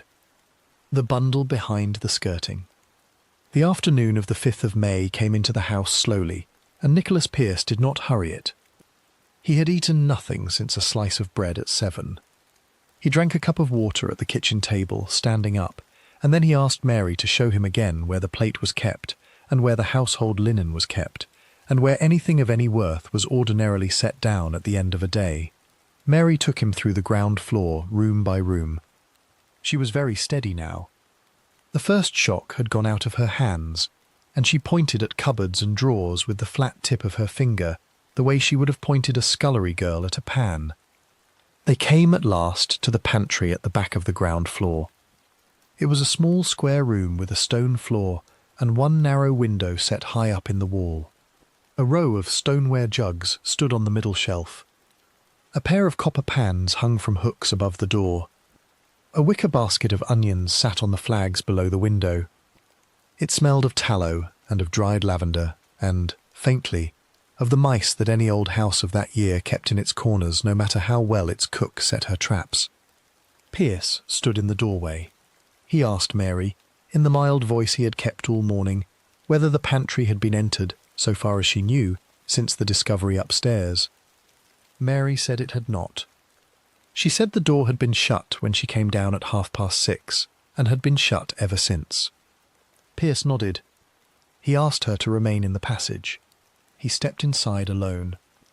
I have to slow us down here, because what he did in the next quarter of an hour is one of the small, careful things that make the difference between a case that goes to a jury and a case that never leaves a hall. He did not, at once, open the cupboards. He looked at the floor. He looked at the walls. He looked at the shelves where they met the plaster. He took the stoneware jugs down from the middle shelf, one at a time, and set them on the flags at his feet in the order he had taken them, so that he could put them back later in the same places. He lifted the shelf itself, which was only a board laid across two brackets, and set it against the wall. Behind the shelf, where the board had covered it, the plaster had been carried down to meet a plain wooden skirting board of about 6 inches in height. Pierce crouched. He ran the tips of his fingers along the top of the skirting. About 2 feet in from the corner, the paint on the board gave way for the space of a hand's breadth to a line of raw wood, so small that a person not looking for it would never have seen it. Somebody had lifted the top of the skirting away from the wall, and had put it back well, but not well enough. He took his penknife out of his coat pocket, and slid the blade behind the board, and drew it gently forward. The wood came away in his hand. Behind it, between the back of the skirting and the plaster, there was a hollow of about 4 inches in depth, and in the hollow there was a bundle. "Come in with me, for one moment, close to the shelf." The bundle was wrapped in a servant's shirt. The shirt was of plain white linen, of the kind that François Courvoisier had brought up from a Jura valley in his box, and worn under his black indoor coat for the past 4 weeks. It was folded around its contents in the careful, patient way that a valet folded a master's cravat. Pierce lifted it out with both hands. He set it on the pantry shelf. He did not, at that first moment, open it. He stood and looked at it for what Mary, who was watching from the passage, thought was a long time. Then he called the magistrate. The magistrate came down the back stair with his hand on the wall. He was a man of about 60, thin, in a black coat, and he had spent the morning going from room to room in the house of a man he had known slightly in life. He came into the pantry and stood beside the inspector and looked at the bundle on the shelf. Pierce said, quietly, that he wished the magistrate to be a witness to what was in the shirt before he touched anything further. The magistrate nodded. He took a pair of half-moon spectacles from his waistcoat pocket and set them on his nose. Pierce untied the shirt. Inside the shirt were 5 silver spoons of the Russell pattern, engraved with the family crest. There were 2 silver salt cellars, small and plain, of the sort that stood at the corners of the dinner table. There was a gold locket on a chain, oval, engraved on its back with the initials of the late Lady Russell, who had been dead these 15 years. There was a small purse of green silk with a drawstring, and inside the purse were 10 sovereigns and 11 half-crowns, and a folded £5 note of the Bank of England. And there was, at the bottom of the shirt, wrapped separately in a strip of oiled cloth, the ivory-handled fruit knife whose match had been left lying on the seat of the master's armchair in the parlour that morning. The magistrate did not, at first, say anything. He looked at the pieces of plate on the shelf. He looked at the locket. He looked at the fruit knife in its cloth. He said at last only, "Well." Pierce laid each item down on the shelf in the order it had come out of the shirt, and he made, then and there, a short list of it in the little book he carried, and he asked the magistrate to sign the bottom of the page. The magistrate signed. "I do not know," and no one who wrote of this case in the summer that followed knew at exactly what hour on the previous night François Courvoisier had gone down the back stair in his stockinged feet and set that shirt into the hollow behind the skirting. It cannot have been long after midnight, because the household above him was quiet by then, and it cannot have been near dawn, because the servants above stirred at 5. Somewhere in the small hours of the 5th of May, in a house whose master was already dead in his bed on the 2nd floor, a young man of 18 months' service in London had knelt on a stone floor in the dark and prized a board away from a wall, and had thought that no one would ever think to lift a shelf. Come with me now out of the pantry, because the next hour did not stay in the house. Pierce left one of his constables with the bundle. He left the second in the passage. He put on his hat in the hall. He said to Mr. Young, who was still at the foot of the stair, that he must go out for a little while, and that François was on no account to be allowed up from the housekeeper's room. Then he went out into Norfolk Street and walked south to Piccadilly and took a cab. He gave the driver a name and a street. The name was Pier Lane. The street was Leicester Square. The Pier Lanes were a French family who kept a small hotel and eating house on the western side of the square. Louis Pier Lane had come to London from Rouen in the 1820s. His wife, Charlotte, had been born in the same city and had followed him a year after. They were people of the ordinary immigrant London of that decade, clean, thrifty, punctual, spoken well of by the tradesmen who supplied them. Their house was known, in the small French-speaking corner of Leicester Square, as a place where a man newly arrived from a Swiss or a French province could take a bed for a week while he looked for a place in service. François Courvoisier had lodged there twice, in 1839 and again in the January of 1840, in the weeks between his old place and his new one. Pierce paid off the cab at the northeast corner of the square. He walked around to the house. He did not knock at the front door of the hotel. He went instead to the side door that opened onto the private parlour of the Pier Lanes, and he rang the bell. Charlotte Pier Lane came to the door herself. She was a stout woman of about 40, in a plain dark dress and a white cap. She had never in her life spoken to a police inspector, and Pierce could see her hands close on her apron before she had opened her mouth. He raised his hat. He said, in a voice that had the same steady, unhurried quality he had used all morning with the housemaid and the cook, that he was making inquiries in a matter of the greatest seriousness, that no wrong was suspected of anyone in her house, and that he would be much obliged if she could give him a few minutes of her time in her private parlour. She let him in. She sat him at a small round table by the window. She did not offer him tea, because she was too frightened to remember, and she did not sit down herself. Pierce did not press her. He asked her, first, whether she remembered a young Swiss man named François Benjamin Courvoisier, who had lodged in her house on 2 occasions. Charlotte Pier Lane said, at once and in a voice of clear relief, that she remembered him very well. Pierce asked whether Monsieur Courvoisier had, on either of those occasions, or at any other time, left anything with her for keeping. Charlotte Pier Lane stood very still for a moment. Then she said, in the plain way of a woman who had nothing to hide, and did not yet see where the question was going, that yes, he had.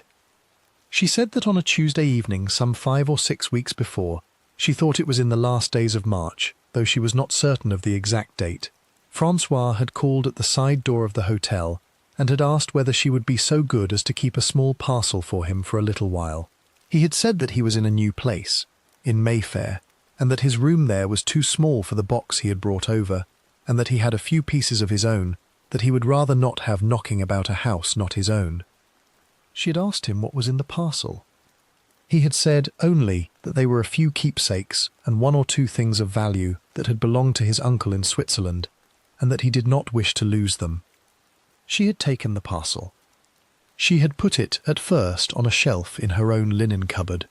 Then, thinking that the linen cupboard was not the place for a thing she did not know the contents of, she had moved it 2 days later to a corner of the cellar, in a wooden box that had once held bottles of Bordeaux, and she had almost forgotten about it since. Pierce sat quite still. He asked, in his level voice, whether Madame Pier Lane would be willing to bring the parcel up now, in his presence, and to open it in his presence. Charlotte Piolaine said, "Of course." She said she had never opened it herself.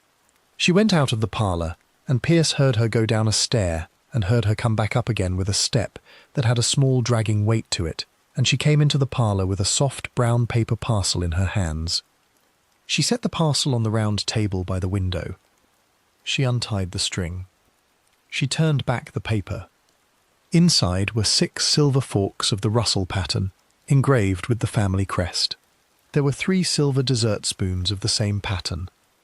There was a pair of silver-mounted salt cellars whose match had been found that morning inside a linen shirt behind a pantry skirting in Norfolk Street. There was a small enamelled snuff-box that Pierce, who had already stood over such a box on a dining-room sideboard that morning, recognised at once. And there was, wrapped in a scrap of white cambric at the bottom of the parcel, a plain gold ring, the broad band of the master's little finger, which Sarah had seen at 6:30 lying on the seat of the master's armchair in the parlour, and which she had, in the confusion of that first hour, forgotten to say aloud she was surprised to see there at all. I need to be careful here about what the record shows and what it does not. Charlotte Piolaine, standing at her own table with her own hands still on the corner of the paper, understood in the space of the same breath both what she was looking at and what it would mean to the young man who had brought it to her door in March. She said, in French, one short sentence to herself, and then she said in English to the inspector that she had never in her life dreamt that such things could be in a parcel left in her cellar. Pierce believed her. Nothing in the record of the case gives any reason to doubt that a Rouen hotel keeper had taken a parcel from a young countryman with no more thought than 100 other small kindnesses she did in a year. She had asked, and she had been lied to, and she had put the parcel on a shelf and gone back to her ledgers. Pierce wrote the contents of the Leicester Square parcel into the same small book in which he had written the contents of the pantry bundle in Norfolk Street. He asked Charlotte Piolaine to sign the bottom of the page beside her own name and the address of the hotel. She signed. He wrapped the parcel again, roughly, in its own paper. He put it under his arm. He rose. He thanked her, gravely, for her time and for her honesty. He said that she would in due course be asked to say what she had told him this afternoon, before a magistrate in the ordinary way, and that she was to keep to the plain truth as she had already given it, and that no harm would come to her or her house. He came out of the side door into the square. The afternoon was warm now. The muffin man was going along the north side with his bell. A pair of children were rolling a hoop across the paving stones. Pierce walked with the parcel under his arm through the ordinary Wednesday of Leicester Square to the cab stand at the corner of Cranbourne Street. He gave the driver the address in Norfolk Street. He sat back on the leather of the seat and closed his eyes for the length of one street. By the time he came back through the front door of number 14, with the parcel from Leicester Square in one hand and his hat in the other, the case against the Swiss valet had ceased to be a matter of suspicion and had become a matter of 2 lists in one book, in one hand, signed by 2 frightened women in 2 different corners of the city on the same afternoon. François Courvoisier was still sitting in the housekeeper's room at the back of the ground floor, with a constable at the door. He had not yet been told what had been found. He would be told, in the plain quiet way that Pierce told such things, within the hour, and the ordinary business of the coming week, the writ, the committal, the removal in the closed cab through streets that had not yet been told his name, would begin then and there, and would carry him, in a straight and unhurried line, toward a June court in a building whose bells he could already hear from the housekeeper's window. The trial at the Old Bailey. Come with me now, out of the house on Norfolk Street, and out of the closed cab that carried François Courvoisier east through the London afternoon, and out of the receiving cell at Newgate, where the door closed behind him on the 6th of May, and did not open again for a free man. We are going to sit in a courtroom on a June morning. At the far end of a passage of stone the prisoners called the birdcage walk, and we are going to listen to a trial that was already, before it began, the talk of every drawing-room and every kitchen in the city. If you have ever wondered what an English court of the 1840s sounded like, and how a Swiss valet came to be tried for the murder of a man of the Bedford family in front of it, then stay with me now, because the record for these 3 days is very full, and I mean to walk us through it at the pace it was actually walked. The Old Bailey of that year stood where it stands today, on the corner of Newgate Street, though the building was not the one that now carries the name.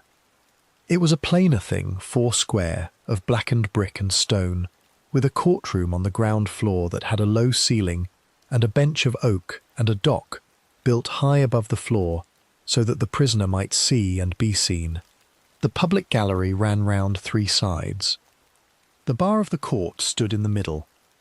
The judges sat on a raised bench under the royal arms, in their scarlet robes and their long grey wigs, and behind them, on either side, sat the sheriffs of the City of London in their chains of office. On the 18th of June, in the year 1840, that bench held Lord Chief Justice Tyndall in the centre, and Baron Park to his right, and Mr. Justice Coleridge to his left, and every seat in the public gallery had been filled before 8 in the morning. Come up into the gallery for a moment with me. Look down. In the dock, on a narrow bench with a rail in front of him and a warder on either side, sat a young man of about 23, of ordinary height, with dark hair combed back from his forehead, and a face the reporters could not quite agree about. Some who wrote of him that morning called it a sullen face. Others called it a mild one. What every account agreed upon was that his colour was very poor, and that his hands, folded on the rail in front of him, did not move. He was dressed in the black indoor coat he had worn in service. He was not shackled, because the rules of the court did not allow it.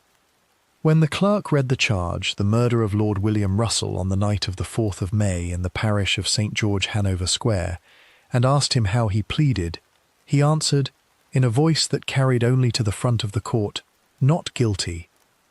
I have to slow us down and speak about the man who rose from the bench of counsel and bowed to the court on his behalf.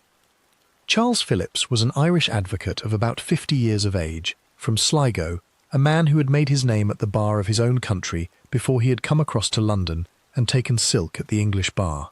He was known for a voice of great warmth, and for a manner that had wrung tears out of Dublin juries in cases of seduction and libel for 20 years.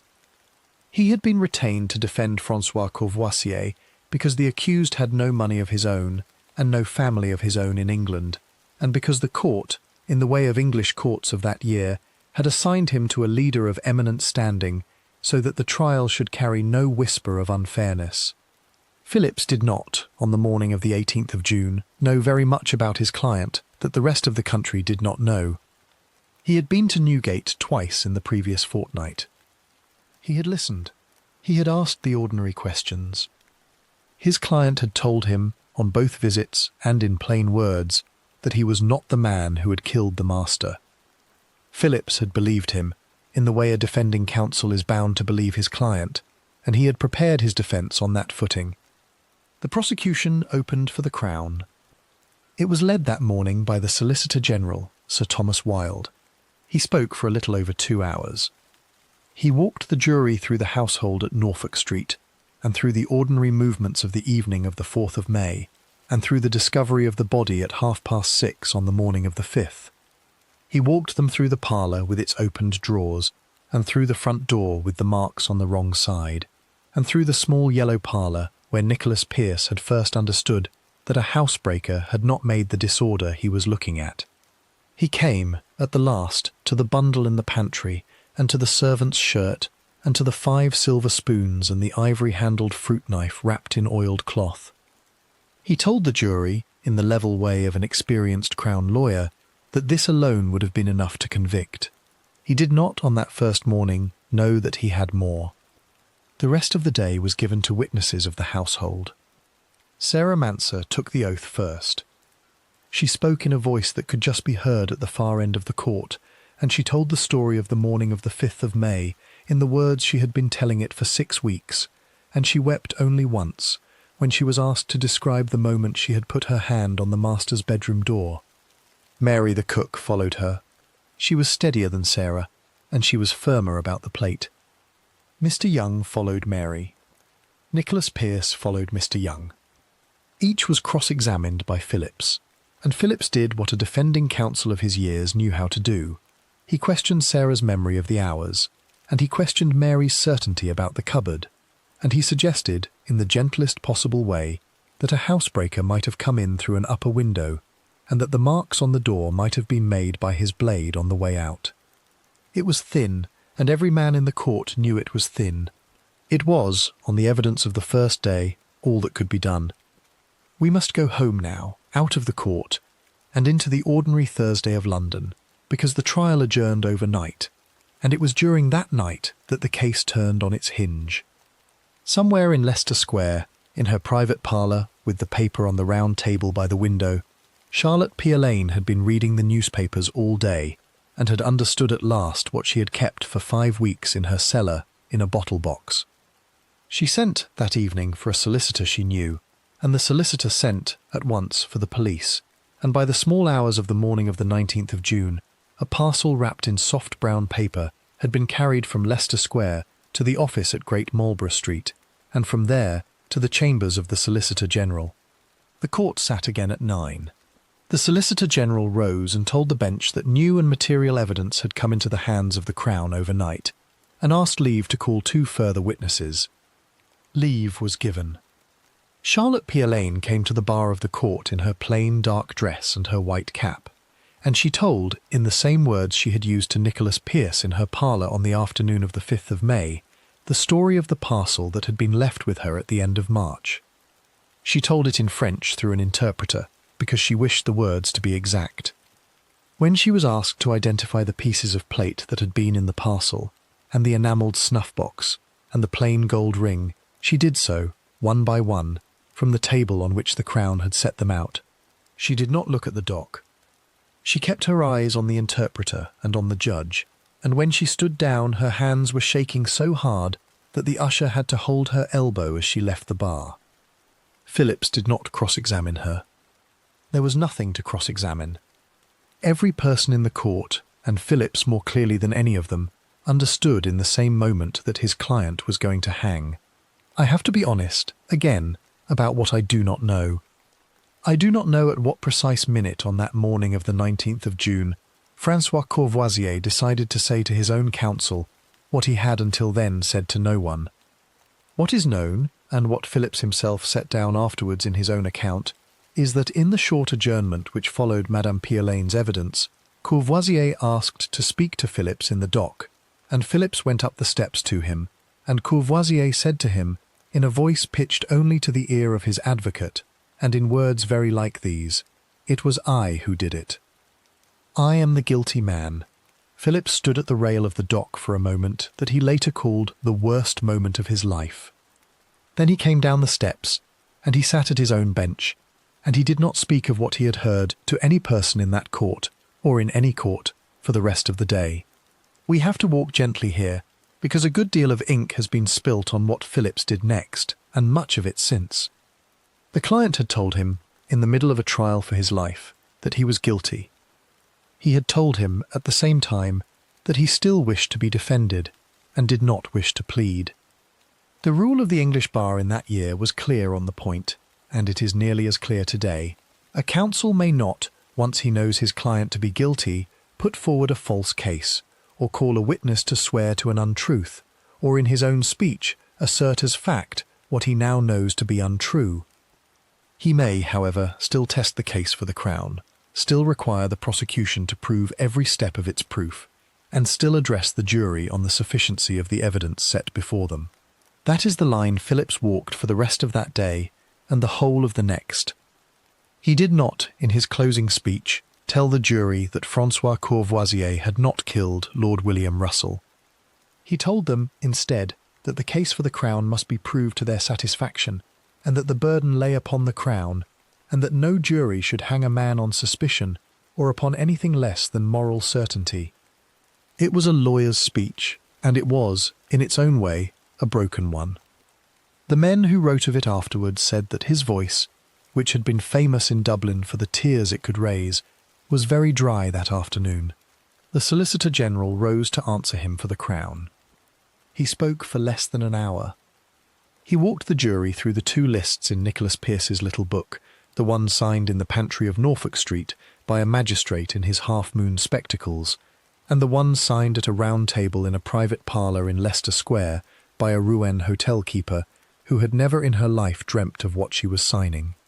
He said, in the level voice a great advocate keeps for the end of a great case, that these two lists were the same list. He sat down. The Chief Justice summed up in a manner that hid nothing.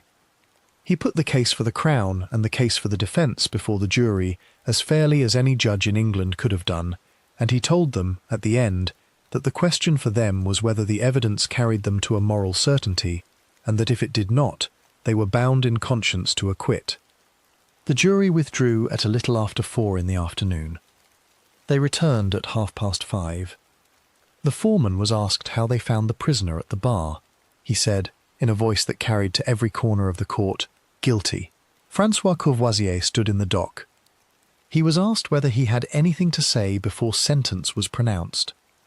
He said, in a voice that did not carry beyond the front of the well of the court, that he had not. The Chief Justice put on the black cap and passed the sentence of death in the ordinary form, and François Courvoisier was taken back down the stone passage of the birdcage walk to the ward at Newgate that was kept, in that year, for men under sentence of death. Come with me now into the condemned cell, because this is where the confession we know most fully was given. He wrote it out, in his own hand, in French, over the days that followed. He gave one version to the ordinary of Newgate, the Reverend John Carver. He gave another, more detailed, to his solicitor. He said, in words that have come down to us almost intact, that he had planned it for 2 nights. He said that he had gone up the back stair in his stockinged feet at a little before 1 on the morning of the 5th of May. He said that he had carried the master's own paring knife from the sideboard drawer. He said that the master had not woken. He said that when it was done he had gone down to the pantry and had prized the board from the wall and had set the shirt into the hollow and had gone back up the front stair and had disarranged the parlour and had scored the front door with a chisel on its inside face and had gone to his own bed on the top floor and had lain down in his clothes. He gave no reason for it beyond the coins and the ring and the £5 note and a growing anger at an old man whose questions had become, in his own words, too many to bear. I have read that confession, and I have read the men who wrote about it in the summer and autumn of 1840, and I will tell you plainly that no explanation any of them offered ever quite fitted the smallness of what had been taken against the size of what had been done. History does not always give us the reason. It only gives us the fact. The date of execution was set for the 6th of July. The scaffold at Newgate was ordered from the carpenters of the city. The bell of St. Sepulchre's was made ready. And in a small room at the top of a house in Norfolk Street, on the evening of the 21st of June, Sarah Manser sat at her table with a cup of tea gone cold in front of her, and read the account of the sentence in the evening paper, and put her head down on her arms, and did not, for some time, lift it again. Newgate, and the crowd on Snow Hill. The last night was a Sunday.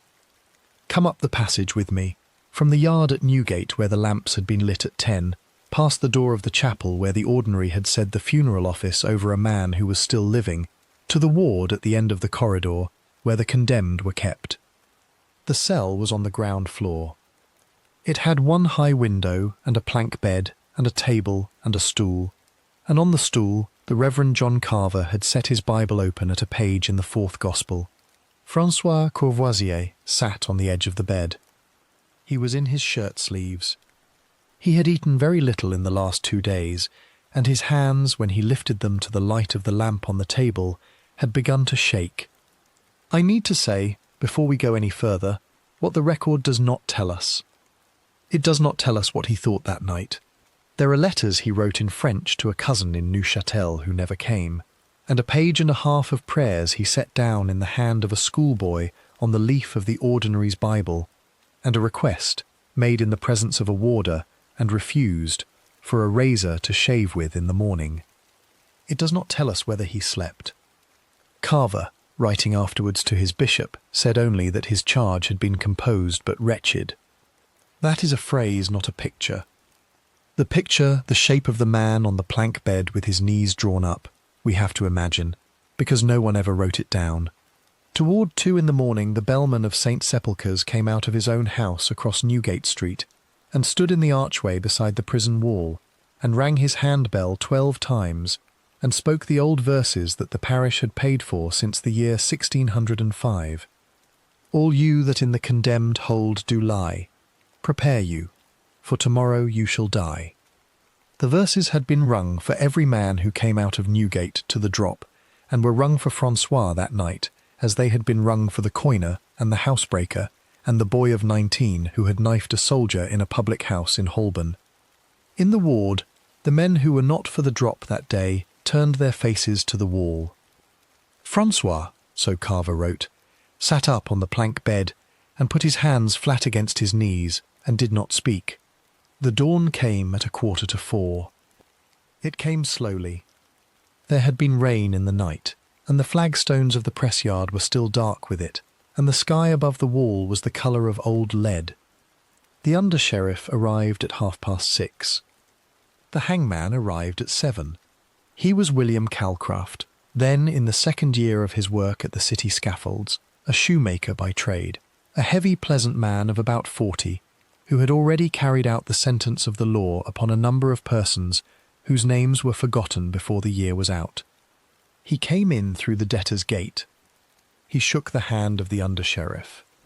He asked, in the professional way of his trade, whether the prisoner was of the usual build. He was told that the prisoner was. He nodded and went to see to his rope. "Come out with me now for a little while, into the street. I want you to see the crowd, because the crowd is a part of this story that we cannot leave out." By 4 in the morning, the pavement in front of the debtor's door had already begun to fill.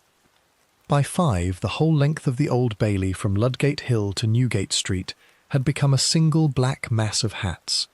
By 6, there were people on every window ledge of every house that gave on to the drop, and every window had been let for money, a shilling for a place at a second-floor sash, half a guinea for a room on the front, and as much as £5 for the best view from the coffee-house on the corner of Snow Hill. By 7, the crowd had swelled to 40,000. It was the largest gathering London had seen that year for anything, and the newspapers of the following morning wrote of it in terms usually kept for a coronation. 2 young men from the world of letters stood in that crowd, and I want to introduce them to you because their being there has fixed this morning in the memory of the language. William Makepeace Thackeray was 29.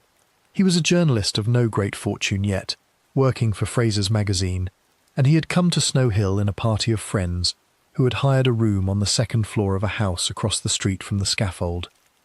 Charles Dickens was 28.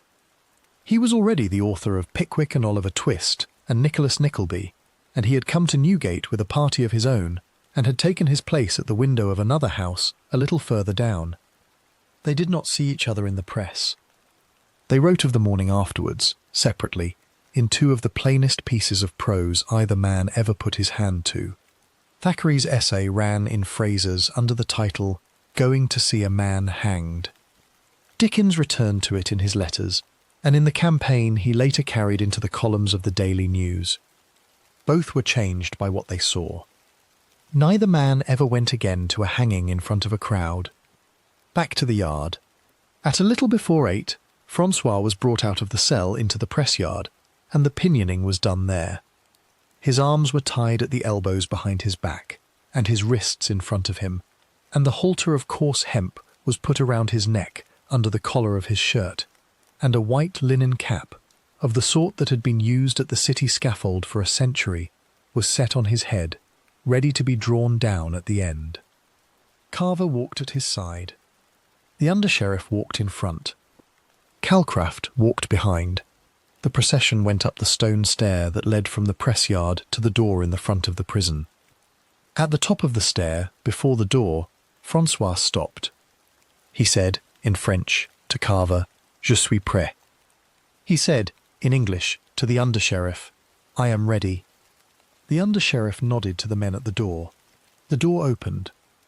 The bell of St. Sepulchre's, which had been ringing over the roof since 7:45, changed its note as the door opened, and the crowd in the street below the scaffold which had been talking in the low, steady roar of 40,000 voices, went, in the space of one breath, entirely still.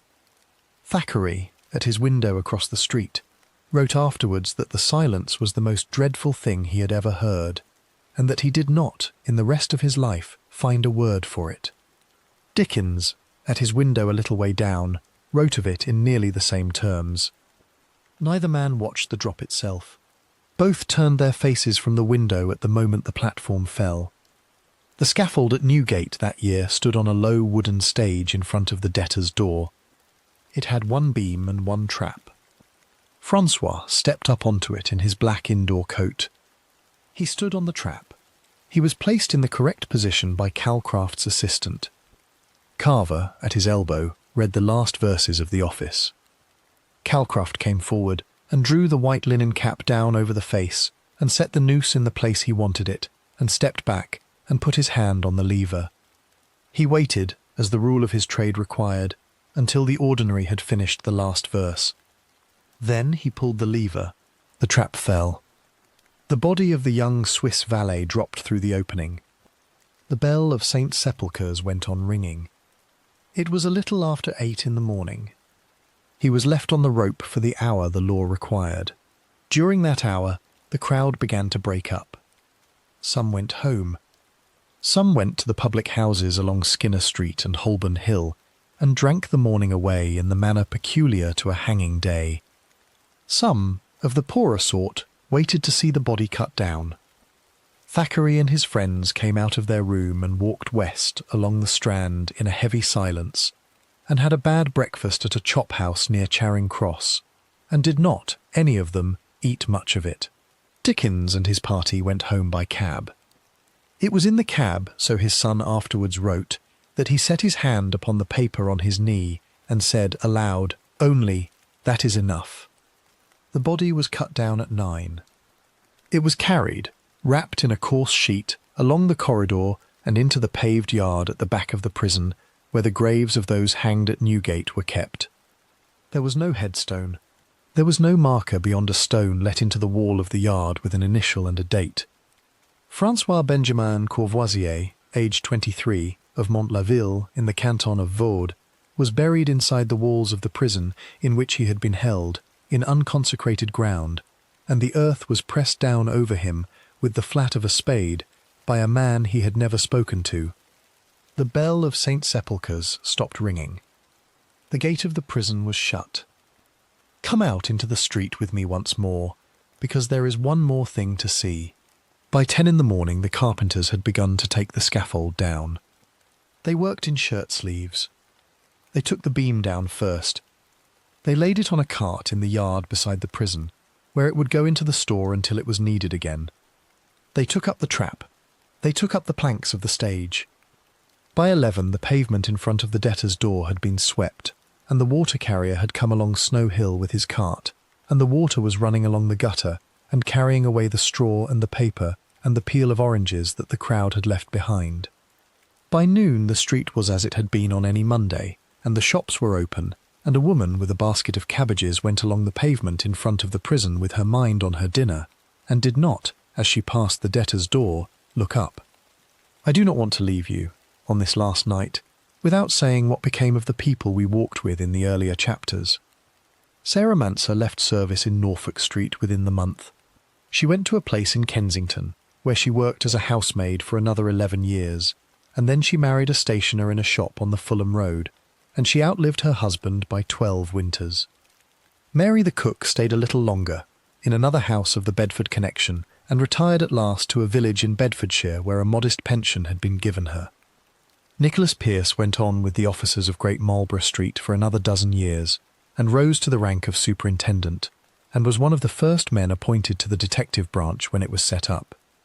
Charles Phillips went back to the Irish bar, and later to a judicial post in the Court of Bankruptcy, and did not, for the rest of his life, speak willingly of the case of François Courvoisier. He set down his own account of what had passed between him and his client only years afterward, and even then he set it down with a hand that trembled. Charlotte Pearlane went back to her house in Leicester Square. She kept the hotel for another 18 years. She never, according to her granddaughter, spoke of the parcel that had come out of her cellar on that afternoon in June, and when the case was mentioned in her hearing, she would leave the room. She died in 1862 and was buried at Kensal Green in a plot she had bought for herself and her husband some years before, and her name is still there upon the stone, though the letters are very worn now and hard to read in a low light. And Norfolk Street. The house at number 14 stood for another 60 years, and was then pulled down when the street was widened, and a new building was set up on the site. That building is still there. It is a plain door on a plain block off Park Lane, and no plaque of any kind marks it, and most of the people who walk past it every morning have never heard the name of the man who died in the front bedroom on the second floor on the 5th of May in the year 1840. The elms of that year are gone. The pavement has been laid again more than once. The whole trade of the mews behind the house has been swept away. I have carried you a long way tonight. From a candle guttering on a washstand at 6 in the morning, to a rope at Newgate 2 months later, from a watchmaker's Valet in the Jura, to a cellar in Leicester Square, from a bell in a parish tower, to the sweep of a broom across a washed pavement. I hope, wherever you are, that the room around you is warm now, and that whatever hour it is on your side of the night is a soft one. The papers of the case fill 3 shelves in the National Archives, and I have used only a very little of what is there. The rest, the coroner's notes and the surgeon's report and the depositions taken at Great Marlborough Street, will still be there in the morning, for anyone who wishes to look. History keeps its papers, even when it has forgotten the names. The candle at the washstand had long since gone out. The bell of St. Sepulchre's had stopped ringing. The scaffold had been taken away in a cart. The morning had gone back to being a morning. And in a bed in a Mayfair house that no longer stands, an old man of the Bedford family, who had cared about his linen and his silver, and the hour at which his warming pan was carried upstairs, slept the sleep from which no morning wakes anyone. History closed the ledger. The lamp burned low, and the page once again turned in the dark.